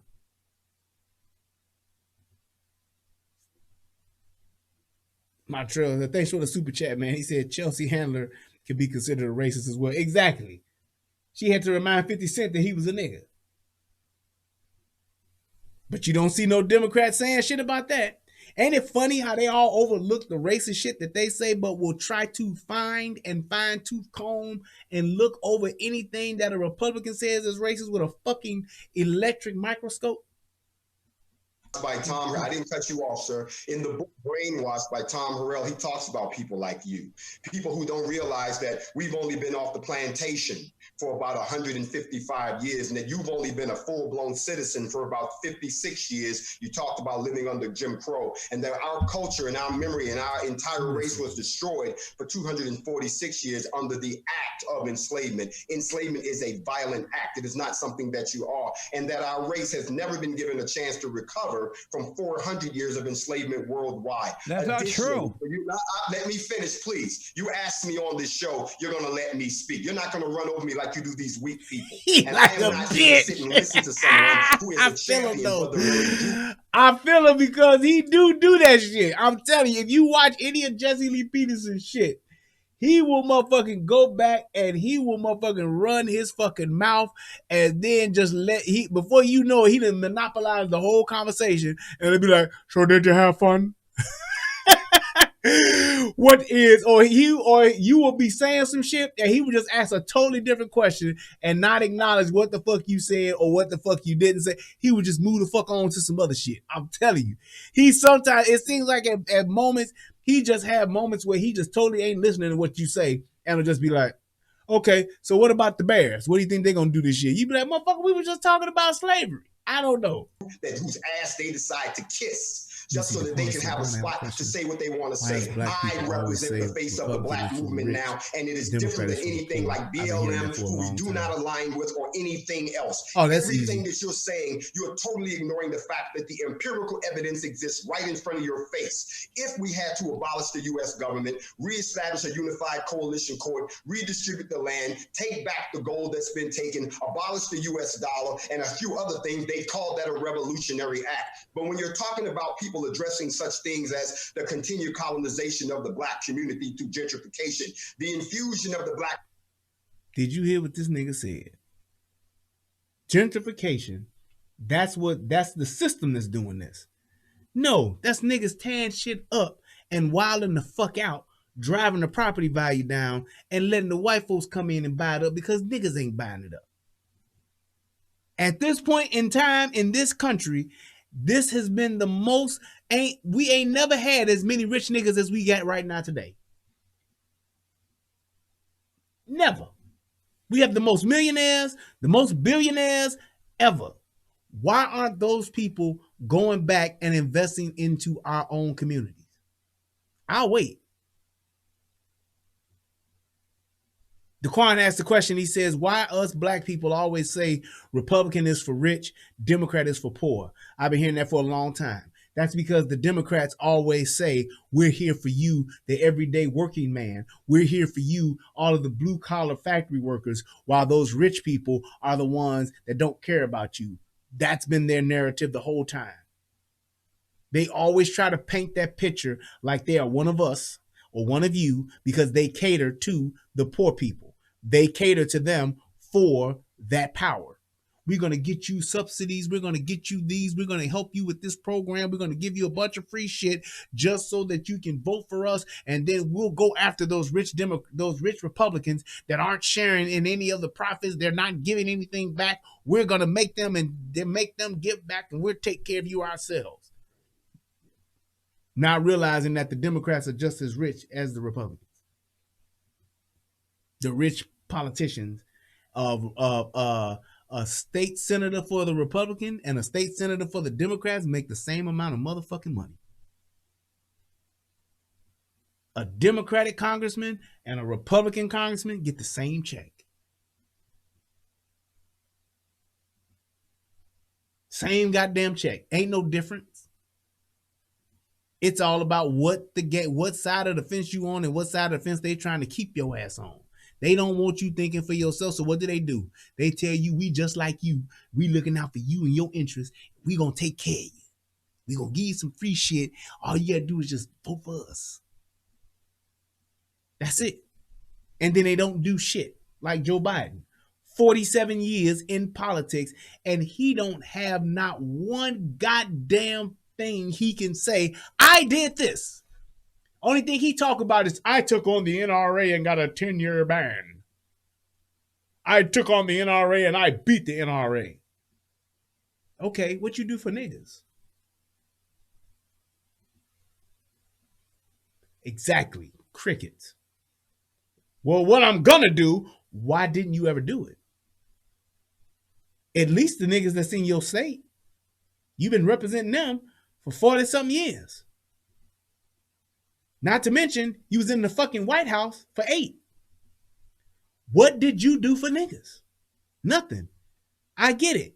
So why would I believe that you're going to do something for niggas now? I'm just saying. Oh, yeah, he got demolished in that motherfucking debate. My favorite moment was when motherfucking Trump told that motherfucker, you know what, Joe? I ran because of you. That's why I'm here. I ran because of you. I ran because of what you and Obama did. That's why I'm here. I'm here because of you, Joe. I was like, ooh, that's some bullshit there. Nigga, tell you, I ain't have to be here. But I came here because of your ass. Community of folks that continue to make it impossible for us to achieve unity again. The ADOS issue that's still going on. The integration that does not equal an equal equation that's still going on. Tomorrow when I speak in D.C. at the March on Washington, I intend to let everybody know just what you said. Things are not as normal as you paint them out to be. There has been a gradual deterioration. There has been a gradual deterioration within our communities and externally in this country. This is not the United States that I fought for. This is not the United States that I wore the uniform for. This is not the United States, as you so eloquently said, that I remember from the 70s and the 80s. This is not the United States. Yesterday, a 17-year-old boy got a weapon that he shouldn't even have had and got a ride from his white mother to go up to another state to kill some people simply because he was still being poisoned with the poison of racism. Where are all the Klan? Do you hear how this nigga just lied? The nigga just lied. Except for the fact that his mother was white and the fact that he had an AR-15 that he wasn't legally supposed to have. He didn't go up there to kill no goddamn body. He didn't shoot a motherfucker or kill a motherfucker until he got attacked. But what do I say about niggas? Niggas love to fucking lie, man. He loved to lie. That nigga had a gun and that nigga went up there and you clearly saw him helping people. He clearly had a fucking med kit and you saw this nigga cleaning up graffiti. He wanted to stop niggas from setting shit on fire and burning shit down. And then when that didn't work out and he started to run away, the niggas said, the white folks said, we gonna chase this nigga down we gonna chase his motherfucker down and fuck him up. And it wasn't until then to where he defended himself, but now all of a sudden he went there to kill people. How the fuck does that happen? How does that happen? How does he just come up and make what he said up? He made it up.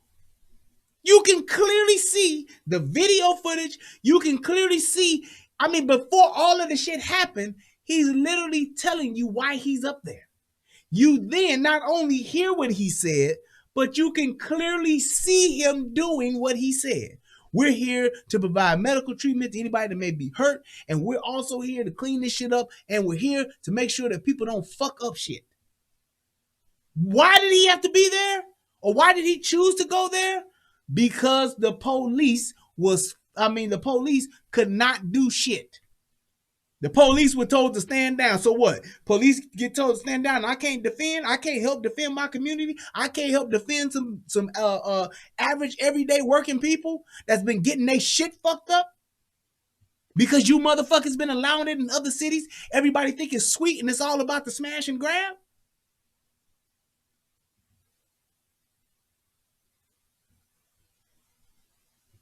So what?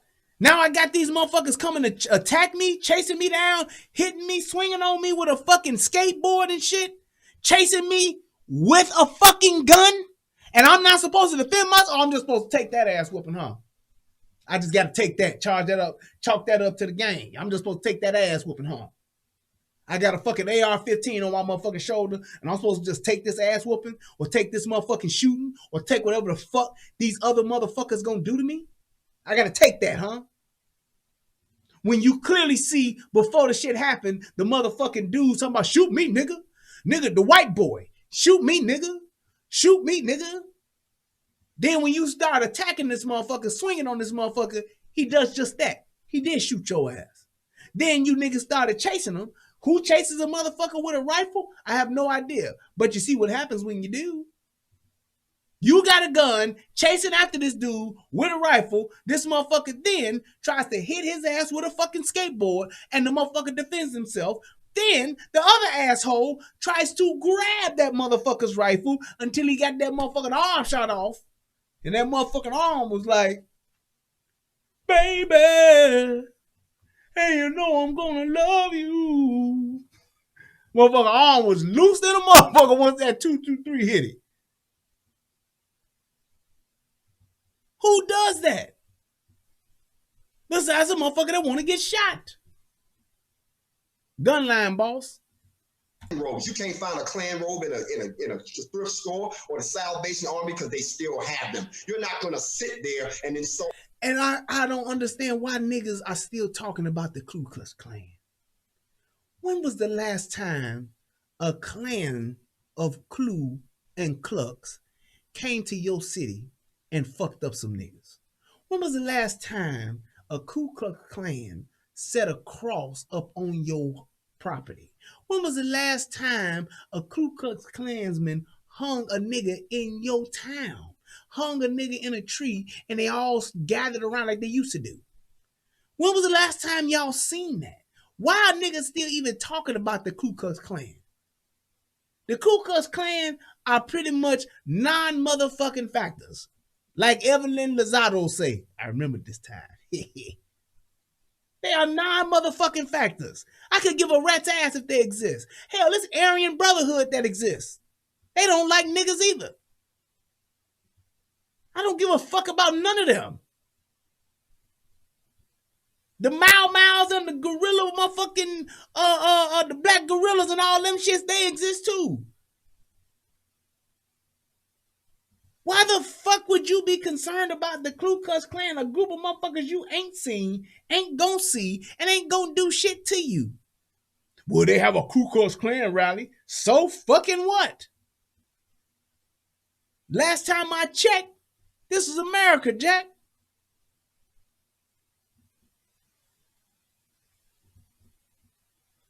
It's like niggas act like the Klan is still out here doing shit to them. Now, if they still around, I could give a shit. The Ku Klux Klan is out there, man. The Klan members is out there. They doing the Klan shit to them. The Klan shit. Shout out to my man Mega Mortis. Hit me up with the $25 here for another excellent show. Thanks. Appreciate it, bro. But it's like when you talking about the shit that's going on and when you talking about the Klan, I don't give a fuck if you talk about the Klan, but they not out here doing shit. Standing around.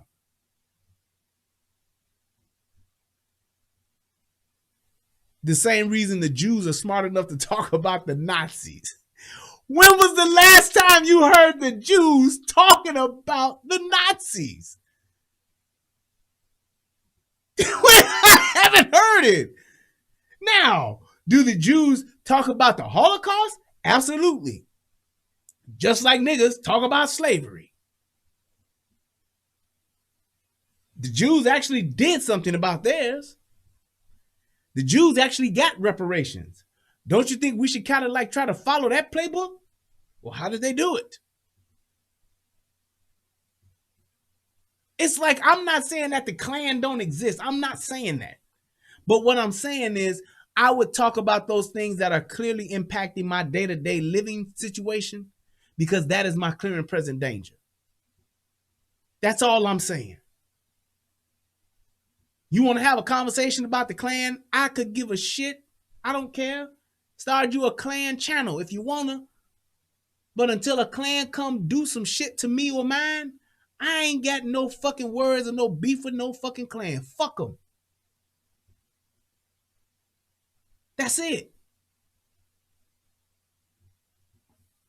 I'm just saying, man, we got to get past that stupid shit, them hot topics. We got to get past them hot phrases to talk about. We got to get past that shit, man, because it takes up too much, a waste of fucking time, energy, and resources.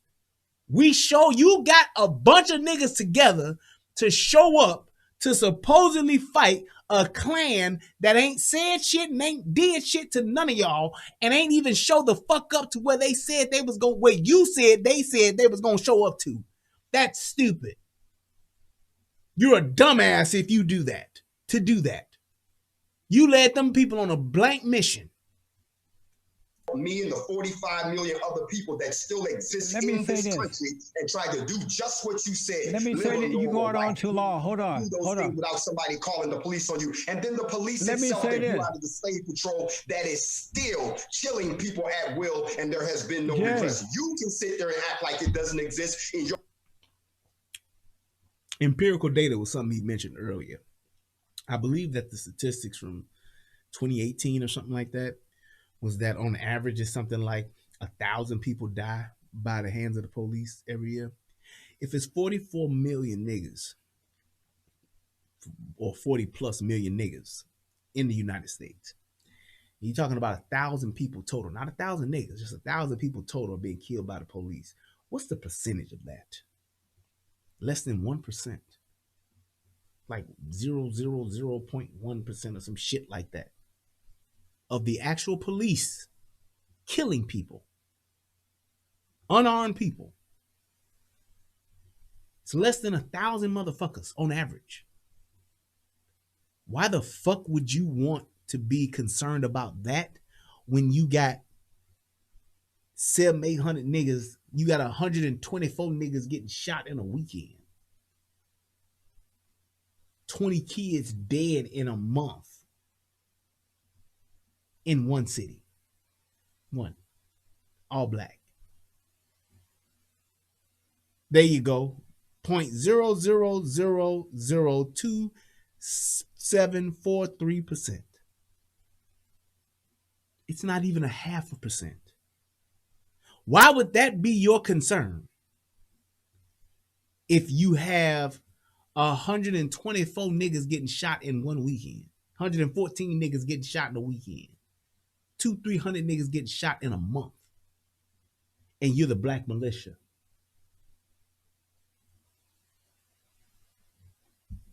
Comfortable white world. We have Grandmaster Jay, you're going on too long. We don't have a lot of time. Hold on. Answer those questions. Grandmaster Jay, you're going on too long in your response. You and have another a whole thing, bunch of fans.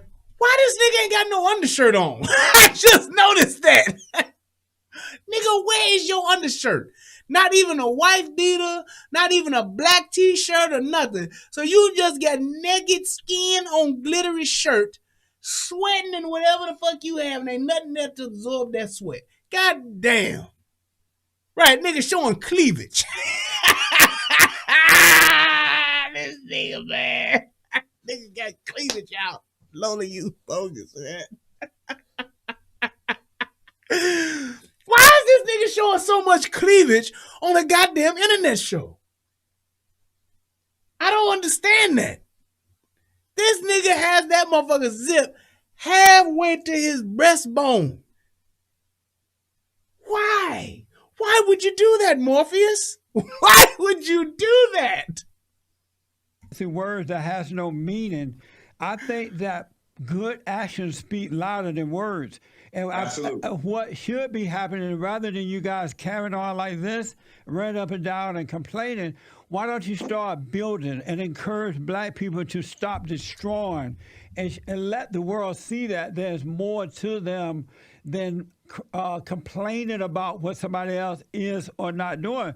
And that's the role of the men. That's the role of the men, is to do rather than to just use a lot of fancy words. All you're doing is use a lot of fancy words. You're talking about right I'm talking now, to Jesse. you. Jesse, You said a whole bunch of stuff and nobody know what you mean about it. You must be talking about those other groups because I said it once before. You must didn't hear. And it's like these talking points are so fucking vague. They are so fucking generalized.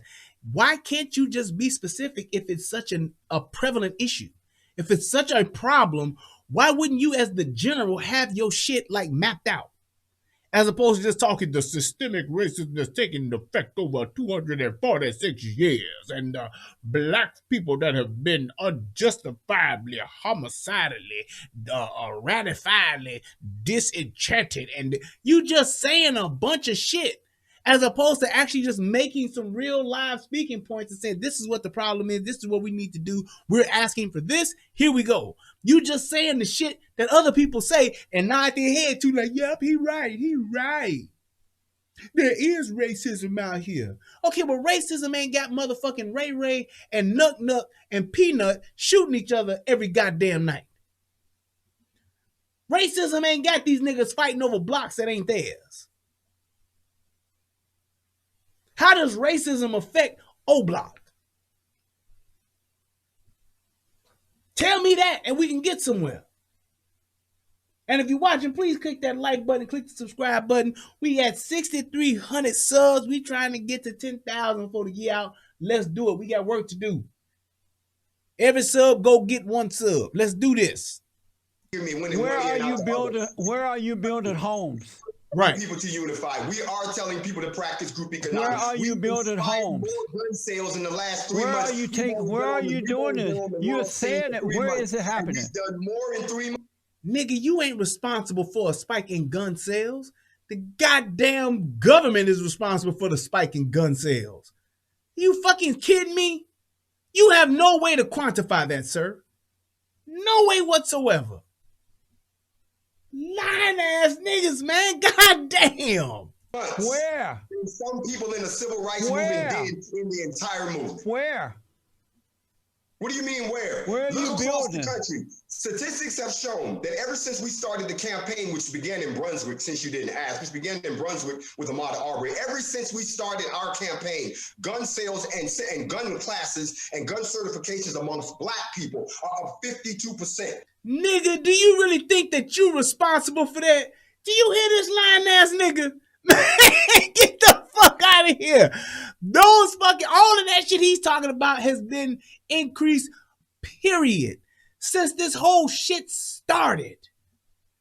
Since fucking COVID started. Back in fucking March, all that shit went the fuck through the roof. People were fucking scared about COVID, civil unrest, all that shit. It wasn't because of fucking Grandmaster Jay. You fucking kidding me? Yo, lying ass. Nigga, I wish you would. Come on. You are responsible for all the black folks that have bought guns and have enrolled in fucking firearm training courses and firearm classes. Man, get the fuck out of my face on the internet. Are you serious? That's something that's never been done before. I know one thing your ass ain't responsible for. There ain't been no increase in firearm safety amongst the goddamn militia. Has it? Oh, shooting yourself ass niggas. That's a colleague.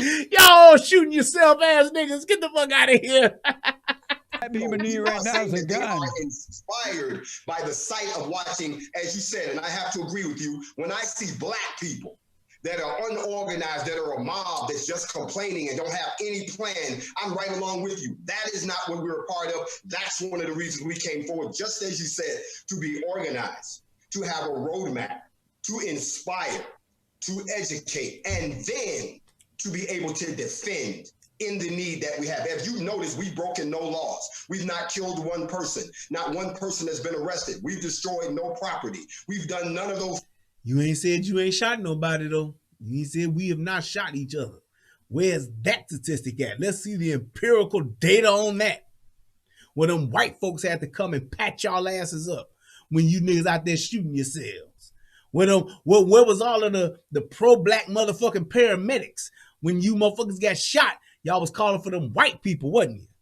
Things that these other people have done. We have presented a very sensible, logical, as you say, organized institution that has embraced everything that you said and have put those things out. But since we've only been on the stage in 3 months, even though in those 3 months we've built an international coalition and have gotten endorsements from other agencies around the globe because we're doing just what you said. You see, we're the ones who are trying to do just what you said. We're trying to bring back the things you just talked about, but we've only... Hey, you know what, Left Third? I will say this, because Maj Toure has some fuckery going on with his shit too, but I could definitely say they were actually in communities, in black communities, amongst niggas, actually doing firearm training courses, talking about firearm safety, educating black folks on firearms, how to acquire firearms, how to carry firearms. They were actually doing it. They was going around their whole Black Guns Matter movement. They were actually going around to these areas and these communities, talking to black folks about why they need to arm themselves, how to arm themselves, how to practice firearm safety, going to the range, all of that.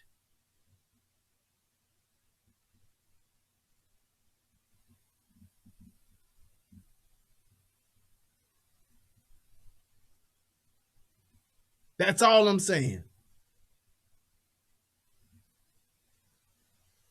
And wait a minute, what did you say, Jihad, be respectful? What did he say that was disrespectful?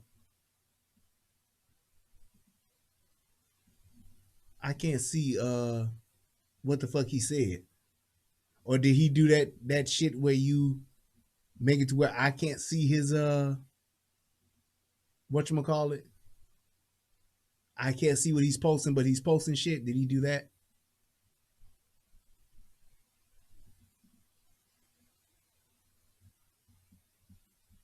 Yeah, let me know if that's what's going on. Let me know what was said that was disrespectful. Yeah, I can't see that comment, so I don't know.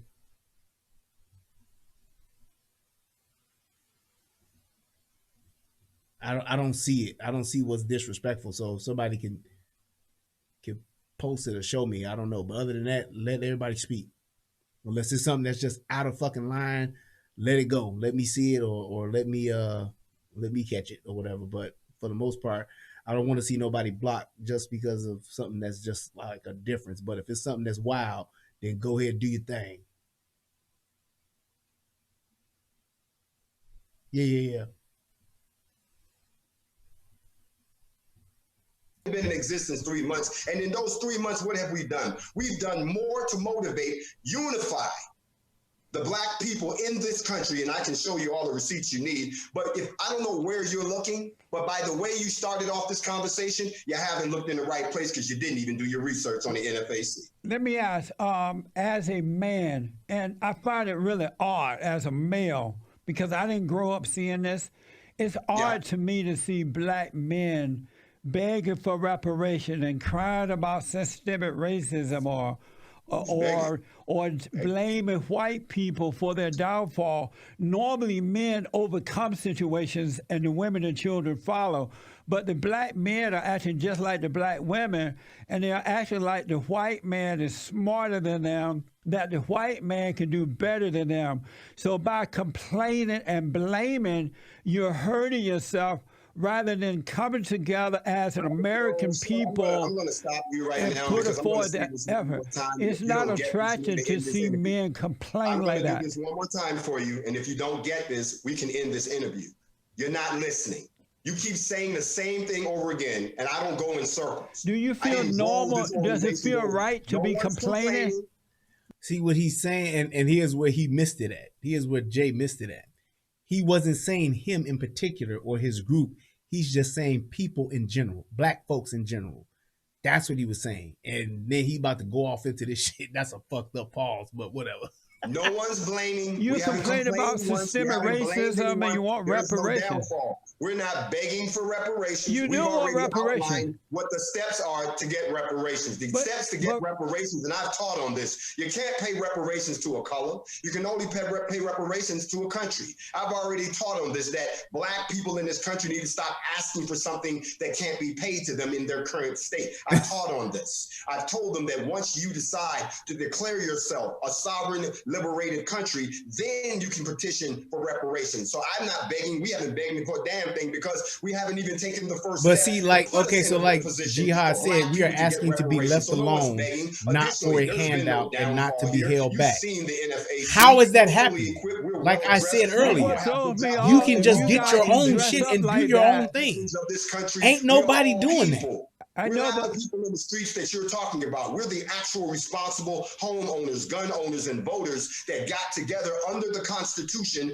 and formed a militia to address what we saw happening to our communities. So We're rather- not complaining. We're not asking for anything. The people you're talking about are the people you see protesting in the streets right now. That's what We he don't said, protest. The people you're talking about are the ones out destroying, like Antifa and Black Lives Matter. We don't do that. The ones you're talking about are the ones who are running up on politicians but who never vote. You're not talking about us. We're the other side. I'm just like you, my friend. I'm almost 60 years old. I'm not a child at this, and I've been around this world for quite a few times. But what to you're understand. missing, hold on. We're not asking, we're not begging, we're actually taking the steps under the law that we can to move ourselves into a position to get the things that we can get for ourselves, even if it means going somewhere. Jihad said there are hella laws and hidden systems that keep us in rabbit holes. Name one. Else to establish our own ethno-nation, not here in the United States, but somewhere else where we've had a conversation with two countries. Name me one hidden law. Name me one hella law out of the hella laws. Name me one law and one hidden system. If you can't do it here, you won't be able to do it anywhere. Because there are no other country that's greater than America. But what I just want to say, when you're crying systemic racism and this and that recent. and the white man this, you're feeding you're deceiving the people rather than helping them. But what I want to ask you guys are complaining about George Floyd and these black people who are getting killed or hurt by cops. You're not encouraging these people when the cops stop you. Follow the instructions. Don't run. Don't attack the cops. These people are putting their own lives on the line. But I never hear you people say that. You guys blame the cops. First of all, but you don't I'm going to say this blame. one last time. I don't know who your producers are, but if you call me you people one more time, you and I going to have this conversation in person. I'm not you people. No, what I mean Well, nigga, you 60-year-old nigga, you ain't gonna do shit. That is a racial microaggression. I don't play that, bro. The NFAC. I don't play that, bro. No. The conversation just went south. But what I'm trying to find, like them. if you want, let's say you want to help me, you want to encourage me, right? Sit there and lie. Let me just finish that. Man, don't sit here and lie to another black man. Don't do that. I know, but let me ask. You said don't put words in our mouth. I never said any of those things you said. But you sat there and you lied about Kyle Rittenhouse. That's okay. That's fine. You can lie about Kyle Rittenhouse, but you get upset and shit goes south when this motherfucker says something about you people. And he's not saying you people, but he's just saying like people that think like you. Oh man, he said the same system that has us able to be murdered without any. No. You said there are hella laws and hidden systems that keep us in rabbit holes. Tell me about the law and tell me about the system that keeps us in a rabbit hole. Because there are plenty of people there are plenty of niggas that have gotten murdered and people that went to jail for them. Not all, but there are plenty. OJ murdered a motherfucker. He murdered two motherfuckers and he didn't go to jail for the shit. So it's not a system that's against just black folks because that nigga got off. Just saying. So no, you can't just say that is just for us. I'm talking about the ones that you said that's holding us. Be specific in what you said and articulate exactly what you said. Back up what you said with facts and give me some tangible evidence to say, yes, this is a law that strictly holds back black people and puts them in a rabbit hole. This system puts black folks in a rabbit hole. Show me that. We do go out and encourage those things. I'm actually lined up with you right now. Everything you're saying, we've actually done. But for you to sit here and say it as if it doesn't exist, you insult me and you insult my organization. So have you said out loud that George Floyd was a thug, he was a criminal, he was high, he was on drugs, and the reason that it appears that the reason he died, not because of the hold on, you're interrupting. Hold on a minute. Hold on. I haven't asked the question yet. You're speaking over me. Hold on. Instead of saying to black people, hey, don't get high, don't commit crime when the cops stop you. Let George Floyd be an example of what not to be. That's not what decent people do. And here's the thing. George Floyd character, George Floyd's criminal past, George Floyd, all of the shit he did and all the fuck shit he didn't do and he didn't comply with the police. He was supposed to get everything he got done to him until they put the cuffs on the nigga. Once you got the cuffs on, it's over. And I keep saying this. His character, what drugs he took, all of the fuck shit he ever did since he was 2 years old, everything that happened to him and everything that he was as a criminal and as a man, all of that shit went out the door and it stopped being a factor once the cuffs got put on him. Once a man is handcuffed, he is now subdued. There is no reason to keep your knee on him. There is no reason to keep your foot on him. There's no reason to keep a stick on him. There's no reason to put a taser on him. There is no reason to do anything else to a man that has been handcuffed in that position. Period. Point blank. I don't give a fuck what nobody say.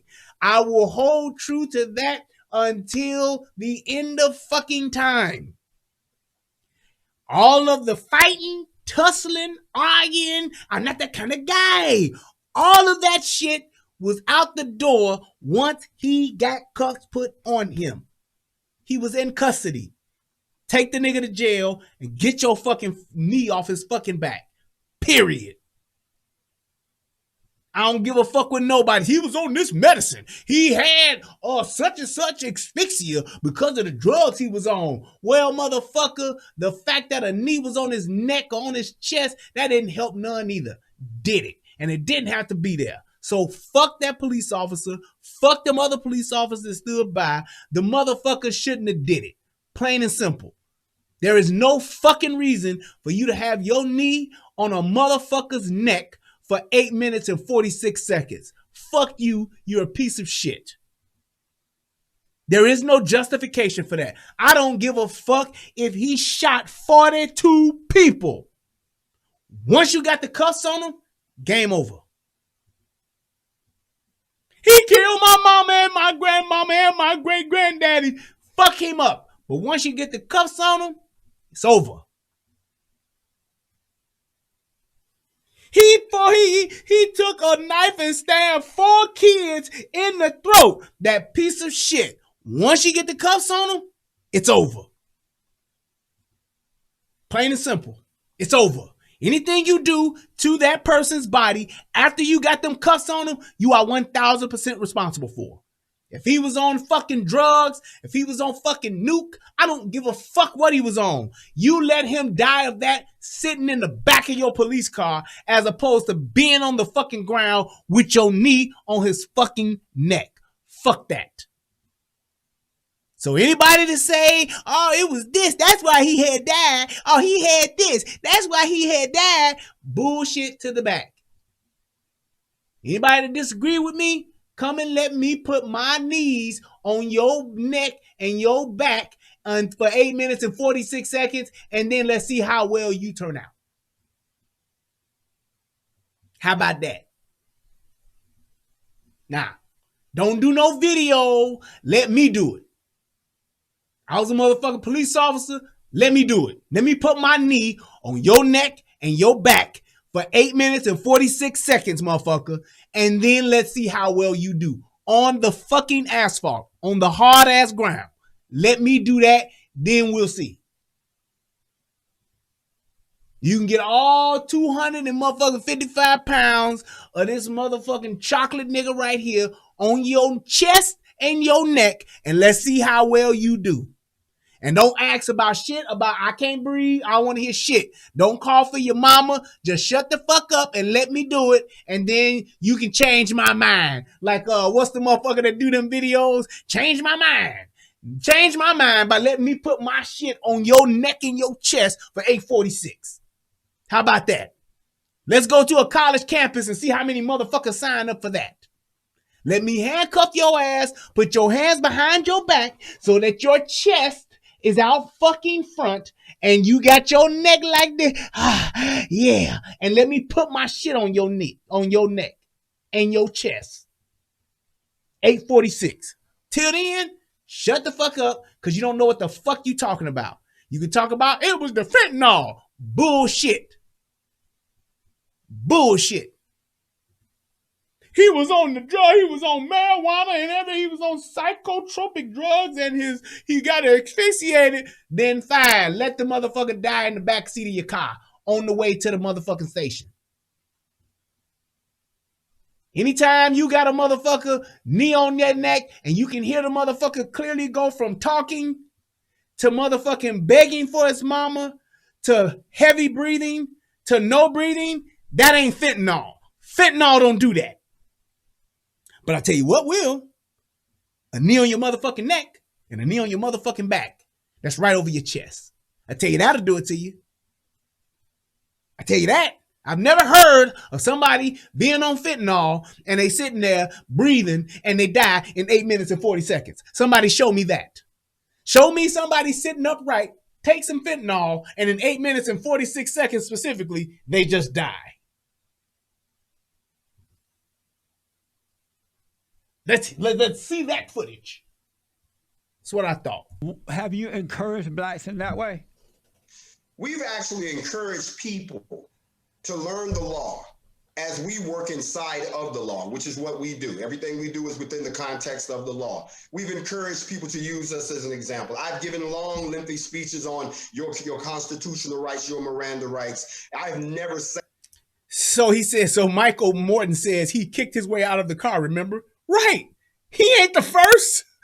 That's my thing. It's like so many people who don't know shit about being police don't know what the fuck they talking about. Motherfuckers have done. Have you ever heard of a person being hogtied? That means they cuff their hands behind their back and then they cuff their motherfucking feet together. And in some cases, they motherfucking pick their ass up like that with 4 motherfucking officers will pick your ass up and lay your ass across the back seat. Or they'll call a paddy wagon to where your ass will be, you can be up in a big ass area in the back of a truck. There were plenty of other options that they had with this dude once they got the cuffs on him to where they could have gotten him taken to the police department safe. I don't give a fuck if he kicked and screamed or inchwormed or centipeded his way out the motherfucker. Or like the motherfucker brother in motherfucking The Last Dragon. How that nigga pop locked out of them motherfucking chains. He could have did all of that shit. It didn't matter. Once you got the cuffs on him, he can't go nowhere. Period. Stop making excuses for the fuck shit that police officer did. And you know why it's fuck shit? Because you ain't seen it. You ain't seen it before, have you? When was the last time you seen a motherfucking police officer do some shit like that for 8 minutes and 46 seconds? They don't. So Gil, you can miss me with all that bullshit.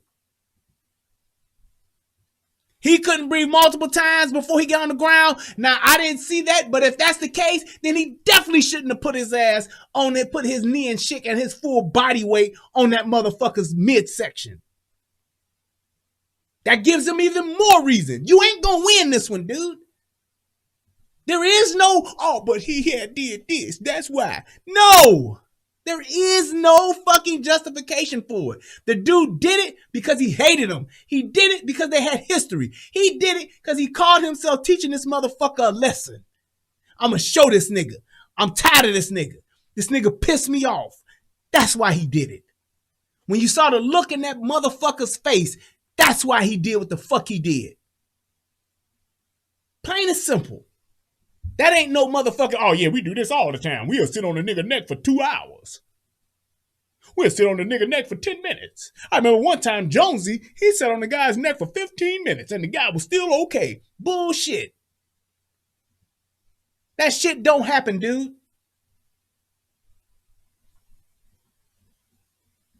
Let me see if Jihad actually put a law in talk place. About the character of any one of the victims of police brutality. In the same way, I don't sit down and talk about the character of the police officers. Systems like the fact that property cost goes down just because a black family moves into the neighborhood. That exists in the culture. Damn, Jihad.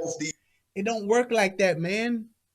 Property values go down because of crime. There is no way for somebody to know that the property value went down on this person's house because they moved into the neighborhood.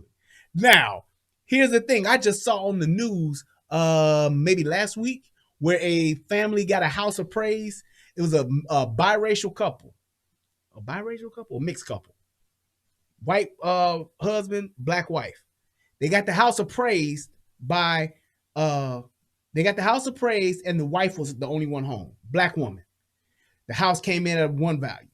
Then they got the house appraised again with the white husband at home. It was a higher value. Here's the thing. Is that prejudice? Yes. But it's illegal to do that. And it's illegal to the point to where an appraiser can lose his license if the comps in that area, which would justify this, because the prices is one thing.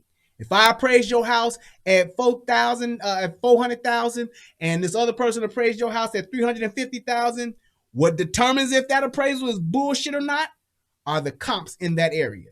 You got to find 3 other comps that are just like or damn near close to that property to see if there was bullshit. And when I saw that shit on the news, the only reason I know that is because I went to appraisal school. I didn't finish. I didn't get my appraiser's license, but I went to the appraisal school. I went to school to become an appraiser. And the only way I knew that was because of that. And that was one of the things that my instructor told us. He said, don't you ever do an appraisal without comps. Don't you ever tell a motherfucker or write up an appraisal without comps. Because if you don't have the right type of comps with your appraisal, you will lose your fucking license. It's illegal to do that. The only reason why I know that. So when I saw that couple on TV, on the news, talking about, yeah, they did this and they did that, and the white person did this, and then when the black person was there, that was racist. I said, you could be correct, because it was something like a $50,000 difference or some shit like that. I said, you could be correct, but the only thing that will prove that is if you can prove the comps were at the higher price than the low one. Because if it's the other way around, it's still fucked up and it's bullshit because you appraise this motherfucker higher and there are no comps to support it. So that right there is a fucking, it's a thing to where when you look at the appraisals, that's how you can determine that, but it's a law against it. The motherfuckers will lose their license doing some shit like that. It is illegal to do that. So I'm just saying, so when you're talking about property values, that goes up and down based on the fucking crime in that area. The crime in that area, the affluency of that area, what motherfuckers are actually bringing into the amount of money, just like the taxes in an area. Your taxes on your property go up when the value of your homes go up. That ain't racist. It's just not. So you talking about a motherfucker whose house appreciates and the value goes up in their houses? So will your taxes, just like my house. My house value went up. My taxes was right along with it. Said, hey. Just saying. That's the truth. And I'm just telling you what I know. That's a fact. You can go look that shit up. Go and look that up. Prove me wrong with that. But I can definitely tell you that's how your property value fluctuates.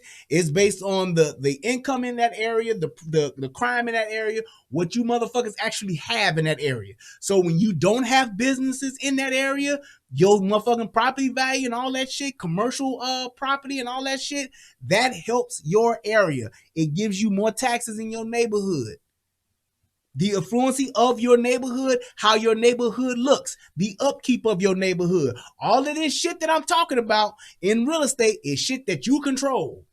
When your motherfucking grass and shit ain't cut, your neighborhood looks dilapidated, your houses are not made, the maintenance on your houses isn't done correctly, you got abandoned houses on your block, that's what drives your property value down. So that's why when you see motherfuckers who got a house and a motherfucking neighbor move out their house, then not a neighbor. When a person moves out of a house on your block, that's why the neighbors will cut your grass. Because they don't want the fucking house to look bad because it's gonna be harder to sell. The motherfucking you don't want shit to not be fixed on it. You want to have curb appeal so that you can sell that house. But when you got motherfucking Chevys, box Chevys sitting in the front lawn, when you got niggas barbecuing on the grass, lifting weights they got the workout bench and shit like that in the front lawn, like them niggas do in California, when you got houses like that, that ain't curb appeal. If I'm driving down a block looking for a house and I see some niggas lifting weights in the front yard, I'm not going to want to live there. This ain't the fucking yard at a fucking prison. That shit matters when your windows are busted out because your little badass kids that stay on your block, they break out the windows. That shit fucks with your property value. When you got, I'll never forget the motherfucking, the niggas that live down the street from us or a block up from us, or a block down from us. The Lemons, them motherfuckers got evicted. And what them niggas did to the house, we heard them on our block demolishing the house from the inside. They tore the house up so bad because they got evicted out the motherfucker. They tore the house up so bad that they literally razed the house. I'm sorry, that's the real estate term. They knocked the house down. That's what raised means. That means they literally leveled the house. They could not, the cost of repairing the damage that was done to the inside and outside of that home was so catastrophic that it was more than the value of the home, to where they said it's going to be cheaper to tear this motherfucker down and to rebuild it. Yes, it was a total loss. We would get more just saying, tear this motherfucker down and we'll rebuild a new house. Maybe be a little small or whatever, but we're going to build another house here because this house is destroyed to where we can't do anything to it. That's what drives your property value down. Because when you look at the comps in your neighborhood, when you look at the comps and it's a house that's exactly like that one and that house is fucked up, the value of that house brings down the value of your house. That's how real estate goes. That ain't racist. That's business. Now, redlining is racist, but that ain't what's happening.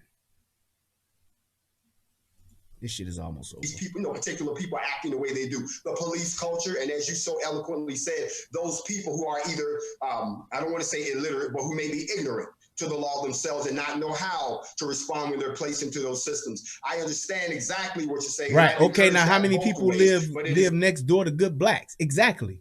Just like when we talked about earlier about Prince George County. Them niggas on top of niggas, living next to niggas. In beautiful, expensive homes. I'm telling you, look up Prince George County. Look it up. I looked it up in the motherfucking show. When I saw it, I said, that shit ain't true. I looked it up. I said, well, goddamn, this shit is true. I thought it was some bullshit. Not my job, nor is it is our position to sit and begin to classify or begin to deify one of these particular people. We don't dig into the weeds. We're not messy like that. We look at the incident itself and the circumstances that created it and the laws that allowed it to happen and what we can. Michael Morton says, I think people are more outraged at the optics of that situation rather than what actually caused Floyd's death. Either way, it was partly self-induced. Here's the thing again, Mike. I don't know why you keep trying to ride this thing, but I ain't mad at you. Here's the thing. How many people do you know in your family that have been arrested? And out of those people that have been arrested, how many of them have had a knee put on their back and neck? You're probably going to respond with that answer by saying, nobody has been arrested like that in my family. My people comply. Exactly. Now, talk to a police officer and ask a police officer how many times or how many people they've arrested. Ask a police officer how many people they've arrested on drugs. Ask a police officer how many people they've arrested that were drunk. If you talk to a police officer, especially one that works in the inner city that do the shit constantly, or in a high crime area that do it constantly, they will let you know, I've had to do a lot of shit to subdue motherfuckers.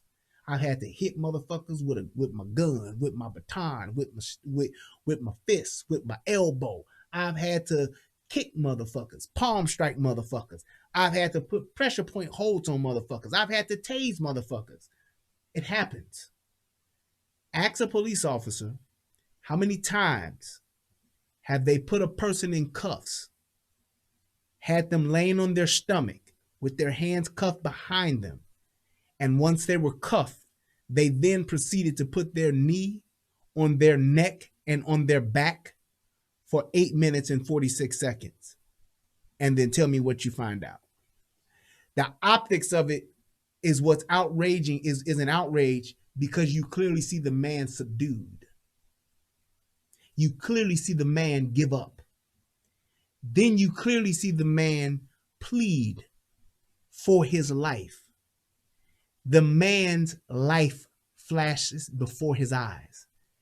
That is why he called for his mama, because he was so afraid that he was dying and he didn't want to die alone.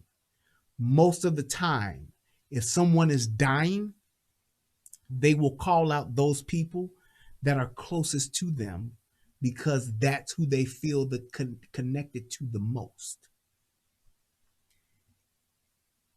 As a police officer, if you see a motherfucker that's got shot or got stabbed or they're dying, they will then begin to talk about or to bring up those things that are dearest to them, like their kids, like their wives, like their husbands. They will bring those things up because they know that they are nearing death. You ever heard people talk about their last words? Usually those last words are those people or those things that they are most concerned about. Even in the movies, when you see a motherfucker die, what do they say? Take care of my kids for me. Tell my kids I love them. Tell my mama I love them. Tell my wife I did my best. You will hear those final words are about their loved ones. That's why when you see that, that ain't an optic. That's the situation. And any police officer that has been on the force for any amount of time, they know that. We're even trained.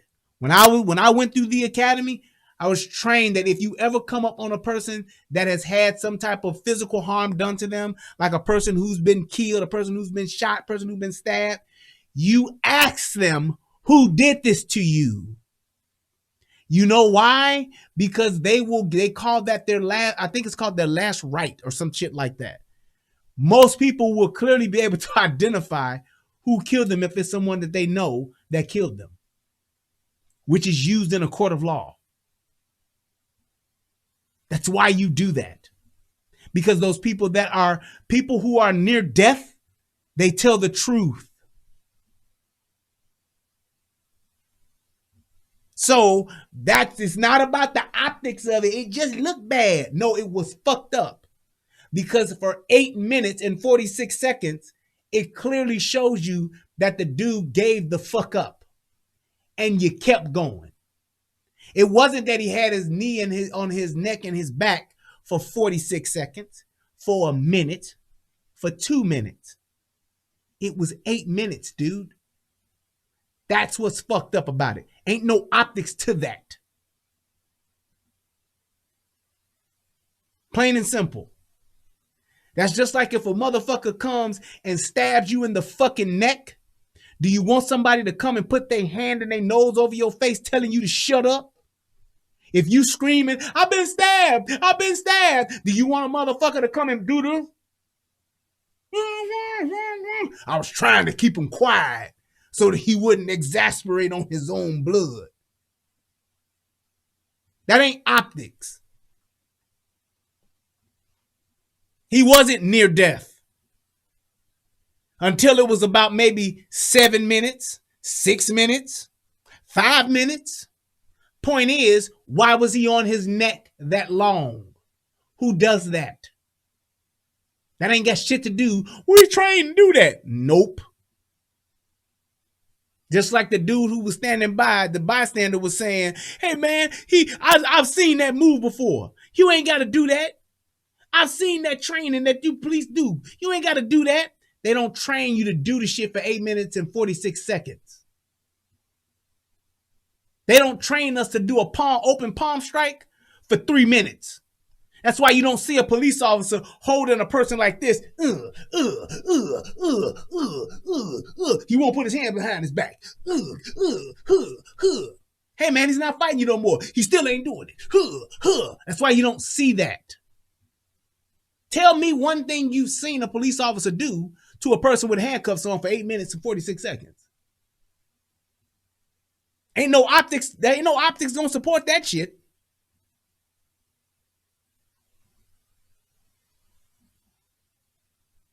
Possibility and what the fuck somebody actually did? Hell, it's possible that a mosquito bit him with the Zika virus and he would have died from that. We don't know though, do we? But we can clearly see what the fuck he didn't have to do. That is the point.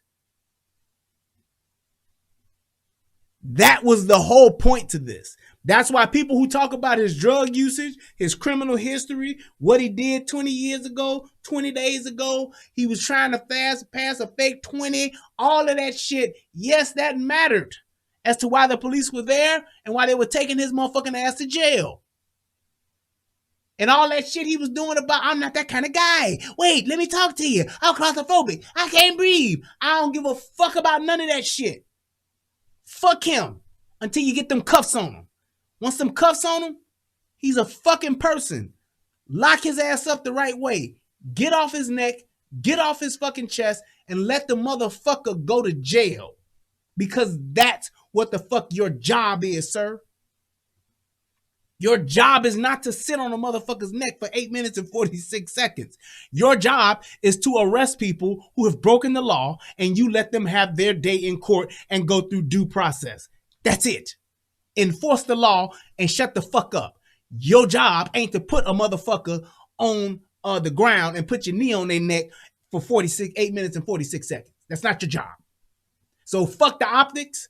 Fuck what he had. Fuck what was in his system. That officer did not do his fucking job. While you had your knee on his neck and chest, you should have had his ass in the car going to jail. And if you couldn't do that, you should have called for backup. You punk bitch. That's what you should have did. So fuck that. And that's all I have to say about that. Like Forrest Gump said. To encourage people on both ends so that you need to educate yourself and you need to modify your practices. We're in the middle. Let me ask, if black people got married and fathers and mothers set example for their children, love what's right with all their heart, soul, and might.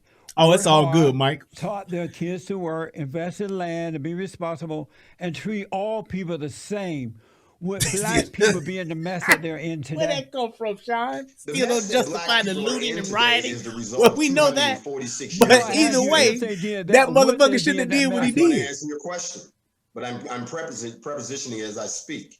And since you said, would they be in the mess that they're in? The mess that they're in today is because of, yes, what you just said, there are no more blueprints. You did a great job. I like the way you said that. There's also been, as I said before, deterioration of what we used to have, which was unity. We were more unified when we came. And this is my thing. It was to what Jesse said. He asked a great question. And actually, Jay actually agreed with him. But my thing would be this. How come we don't all say that shit? Because every time it's brought up and somebody mentions it, people always say, well, yeah, that's true. Father should, doing the traditional family is what's wrong with a lot of us, and that could help us be better and be better people. If that's what we see as the case, how come we don't promote that shit? But we see thoughts, we see whores, we see niggas with 39 kids and all this shit. we see that shit and don't say shit about it. Even the pro-black motherfuckers don't put that at the forefront of what the fuck is going on with black folks. And I don't understand why we don't have that a part of our conversation, why that's not at the forefront of our conversation, is actually having families, actually having motherfuckers together in a household, motherfucking living together. Fuck the co-parenting stupid shit that motherfuckers try to do now. You can co-parent and raise a great kid. Why don't we say, hey man, get married. Hey man, have a wife. Hey man, live as a family. Hey man, be in the house every day. Women, have a man in the house every day. Have your kid's father be in the house with you. Stop having babies by different niggas that you ain't gonna be with. Why is that not the conversation, especially coming from pro-blacks, to say this is what they should be doing? This is what we should be doing, as opposed to saying the white man and what the system is doing to us. We are doing this shit to us more than any system or any white person that's concocted this diabolical plan to keep us black folks down. We start out the gate fucking ourselves up in life.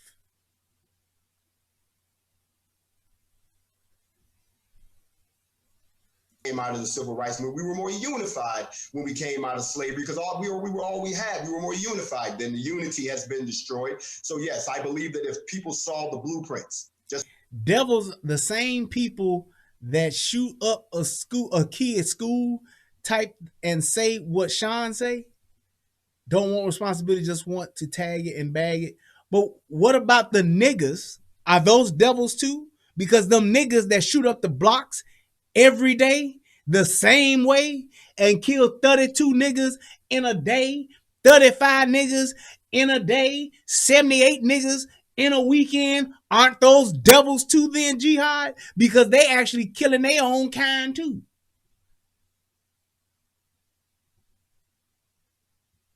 Just saying.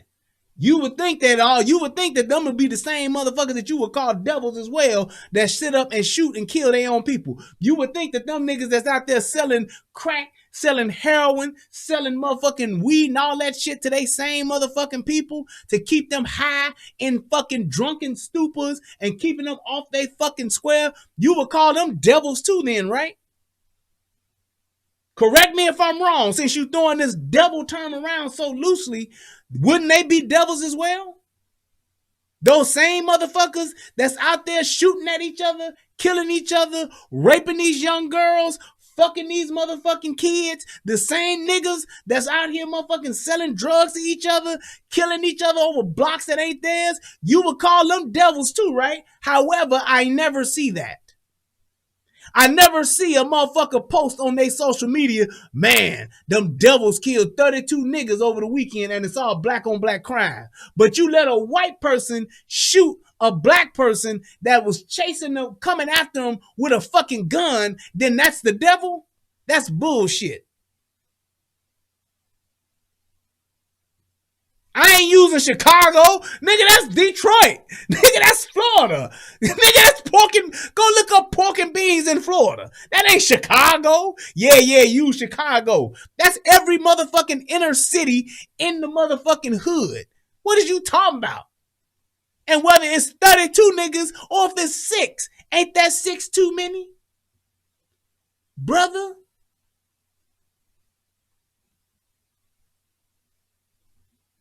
Because you let a police officer shoot 6 people in a weekend, niggas will lose their mind. A police officer shoot one motherfucker and he's a racist. So if it's 3 people that get shot over a weekend in Flint, ain't that fucked up? Ain't that a devil too?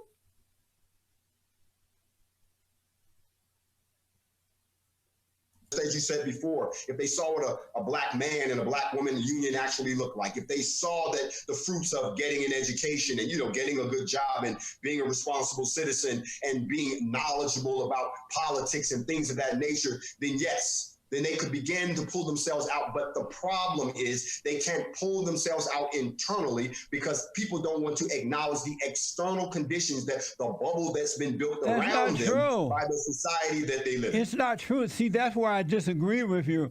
There is no wall there. It's an illusion. And the angry black people think that there's a wall. There is no wall. When you say angry black people. Yeah, when you're angry, when you're angry, angry is an emotion. When you're angry, there seems to be a wall. Niggas get away with it every fucking weekend. Niggas get away with it every day. I gotta use Chicago because I actually know this. 80% of the crimes in Chicago go unsolved. 80% of the shootings in Chicago go unsolved.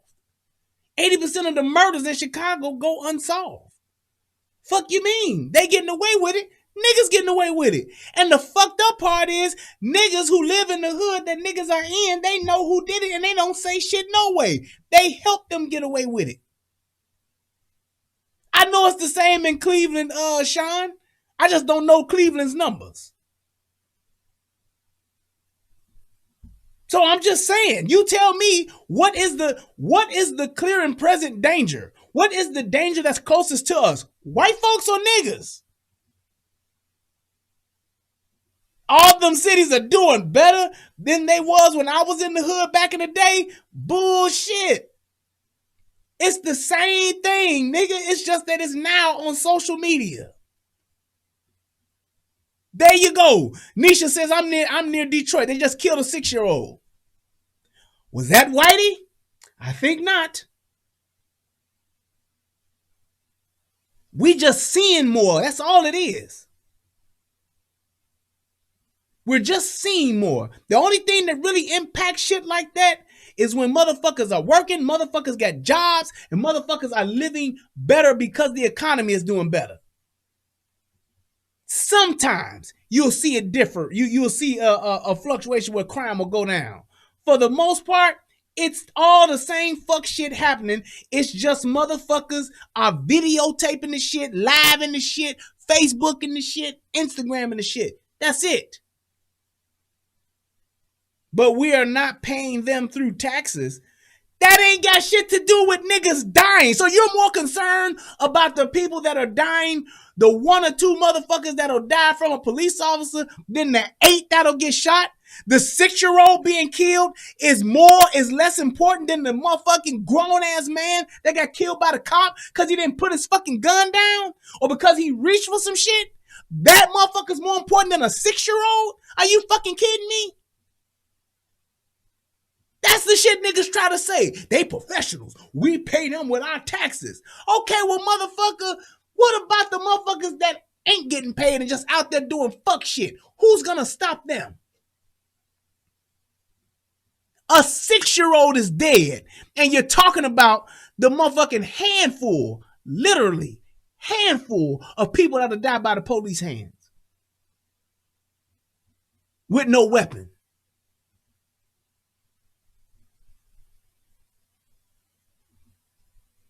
What kind of shit is that? A 6-year-old by reckless niggas shooting at a motherfucker? You had 20 kids die in a month in Chicago. All under the age of 17.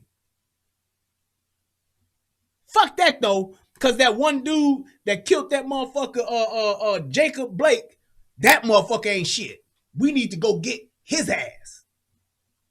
Yeah, I know Jacob, not Jacob Blake, Jacob, whatever the fuck his name was, the dude that fought the police, got tased, ran and took the taser and pointed it at them. The motherfucker that did that, oh yeah, we gotta go riot and tear the city up for that motherfucker. But the 6-year-old that just got killed, fuck that. The 20 kids that got killed, fuck them. That's cool. We ain't worried about that. Is it Jacob Blake? I had it right? Okay. Y'all niggas are killing me with that shit, man. Black on black crime is the same thing as white on white crime. Rayshard Brooks, thank you.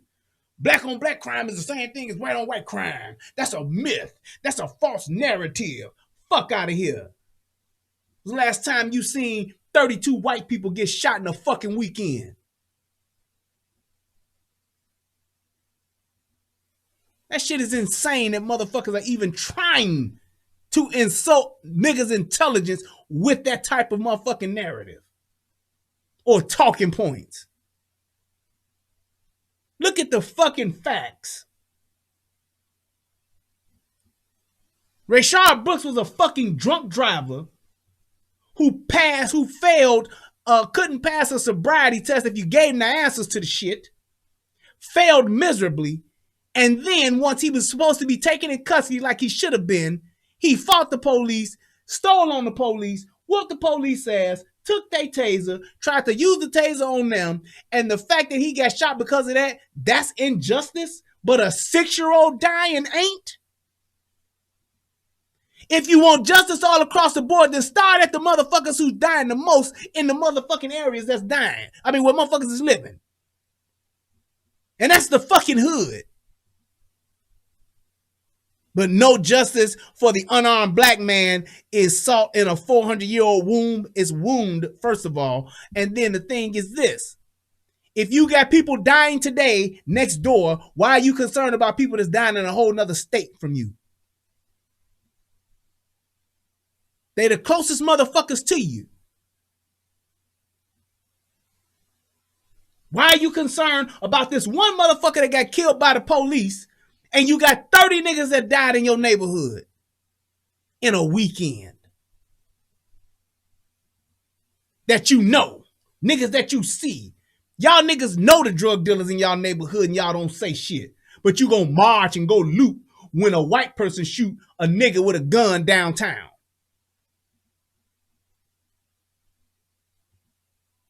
The fuck out of here with that, man. Y'all, and my thing is this, the sad part about it is so many niggas that believe the way that and think the way that you think. That's why we so fucked up. Y'all want to crucify an entire motherfucking city for one person that died doing some stupid shit. And that's okay if you crucifying the 40 niggas that's in your own neighborhood doing shit that's even worse.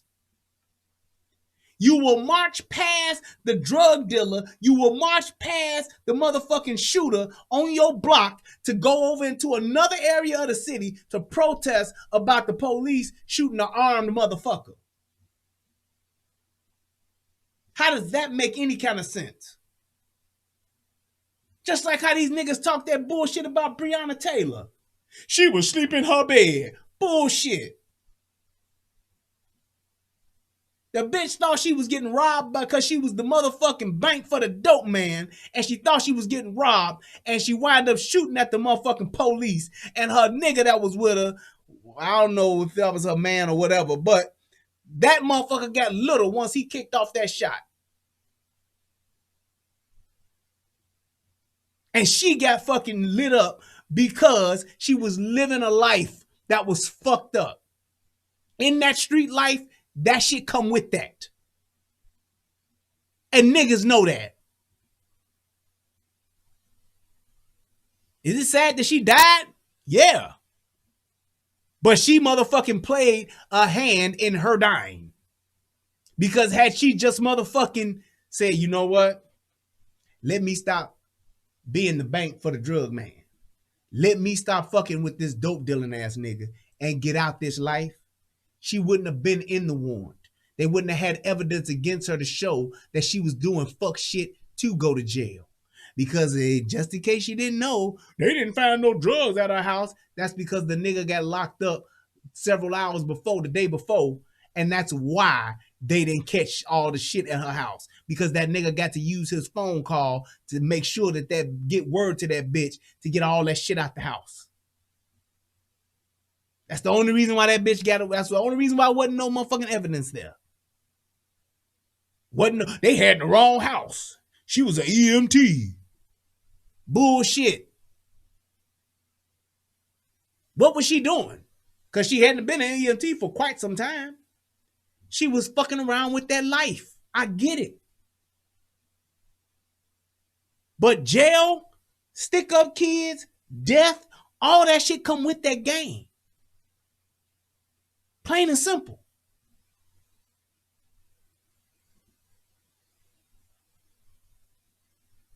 And the fact that you shot the police, You shot the wrong motherfucker, man. You are responsible for every bullet that comes out of your gun. Just like that officer that just shot blindly like he was in a goddamn movie and bullets went across to the neighbor's house. He needs to go to jail for that shit. Just because you under fire don't mean you just shoot randomly. You don't do it. You are responsible for every bullet that leaves your gun.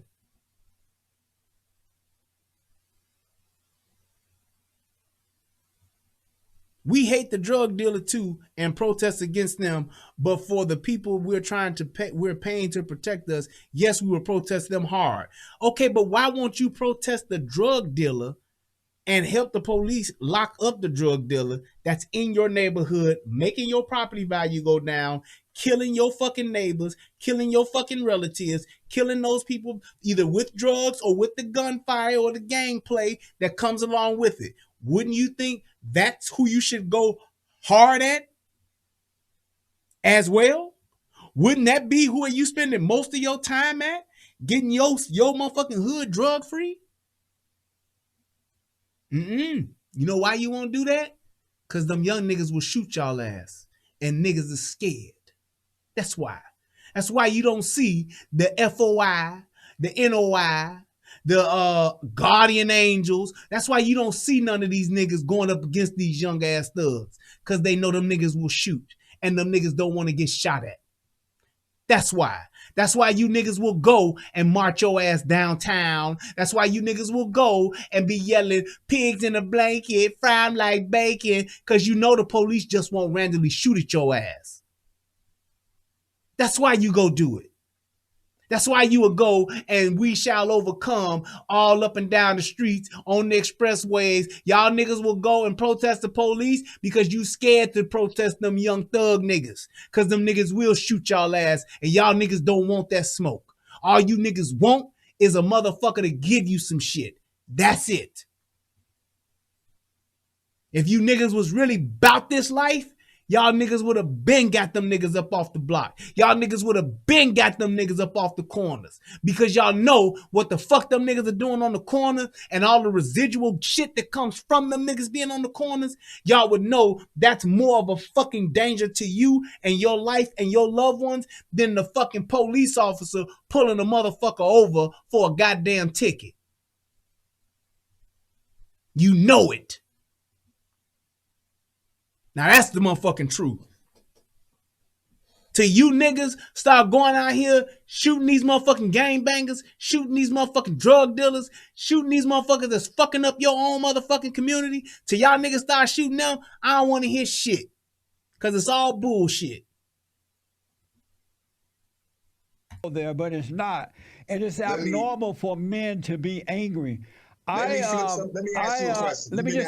finish this and then I'll let you ask a question.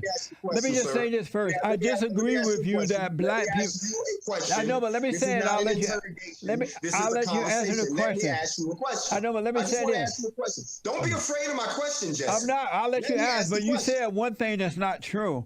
Black people were more united before. I went from being a presidential candidate to leading what some people think is a black revolutionary organization. Repeat that. I'm sorry. How do you think someone... All right, that's enough of that. They just went back and forth and talked a bunch of bullshit, but we had like 3 hours, so I'm going to go ahead and wrap this shit up. The main shit that I wanted to talk about, I did. Let me give a shout out to my man Justin Lofton, who hit your boy up with the Cash App, hit me with $1. My man Mega Mortis hit your boy off with $25. That's what's up. Thank you, sir. I appreciate you. Let me see if anybody hit that PayPal side of the game. Let me see what he said. I'm past that. I'm mad that white people are not redlined to trailer parks to bad whites like we are. Why would you care? There is no more redlining. See what I mean? All that other shit, motherfuckers won't acknowledge the real shit. Ain't no more redlining. You can actually go and buy you a trailer in a trailer park if you so desired. Show me a motherfucker who got good credit and can't get a house and can't get a mortgage. I'll wait. Show me a motherfucker with a 700 plus credit score that can't get a mortgage. I'll wait. That's all I'm saying. Let's see. Last person, that was 9 days ago. My man Jim Edwards hit your boy for $2. Ain't nobody hit me on the PayPal side, but hey, I know this was a late show, and it was still a good show nonetheless. Let me just double check. Oh man, my man Night Train hit your boy with $50 too. He said, doing my part, going to watch the replay, weather nasty. Hey man, be safe out there, brother. Thank you. That's what's up. Oh, there goes somebody on the PayPal. Let's see. He said, from Little Trains Antiques Collectible, $5. That's what's up. Thank you, sir. Appreciate you. Get back to the Cash App. Yep. And yeah, Justin and Mega Mortis. But thank you, Night Train. I appreciate you, bro. And my man Brass Man Taker hit your boy off with $10 as well. That's what's up. Need support. Need to support the channel, brother. Thank you, man. I appreciate it, man. That's what's up. Everybody else that donated, man, I just want to say thank y'all. Everybody's watching the replay. You can still donate. And you can also click that like button and click the subscribe button. 10,000 subs. We need to do this. I need to get to 10,000 subs before the end of the year.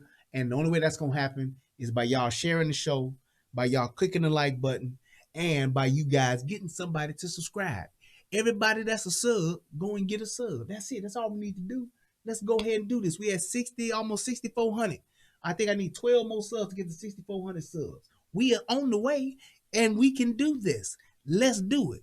Hopefully I'm gonna get some more. I'm gonna get more consistent in a little bit. I just got family things working the way I gotta take care of my babies and my wife now first. But then we'll get to this, and I'm trying my best. Y'all see, I'm doing a late ass show, late than a motherfucker. But I'll do whatever I need to do so that I can keep doing this thing that I do with y'all because I love it so much. I want to say thank you to everybody that came by. Shout out to everybody over in the United Guns of America channel. If you have not subscribed there, please do so. We are over 2,000 subs at the UGOA, so let's keep that going. And to everybody that's watching on the Relationship Rehab, please subscribe. Leave your comments. I definitely do read them. Please make sure that you guys go out and vote for Donald Trump. I'm not just saying vote. Fuck that. Vote for Donald Trump, goddammit. Get your ass out there and do it. Vote early. I will say that. Do not wait until next week to try to take your ass out there to vote and then be bitching and moaning about they wouldn't let me vote. I didn't have no time to go vote. No. Get your ass out there this week and go vote. Vote early and vote Trump. I like that. Vote early and vote Trump. I'm telling you guys. Shout out to everybody that watched the show. Shout out to everybody that's that supported the show. I appreciate all you guys. It's better to have it and not need it than to need it and not have it. And last but not least, I hope that this show helps somebody become a better version of themselves. I am Brian Redmond. This is the Relationship Rehab. And as always, man, I love you guys and I appreciate you all. Shout out to Soto Nation. Shout out to my brother Tommy Sotomayor and to everybody that has supported this channel and supported this platform. I love y'all. And until next time, peace. And I'm out. Oh, wait, I ain't got my shit queued up. There we go. There we go. There we go. Yeah. Y'all be easy, man. Have a good night. Let me know what y'all think. Shout out to everybody that commented. Shout out to everybody that clicked the like button. Please continue to share the show. And, man, I love y'all.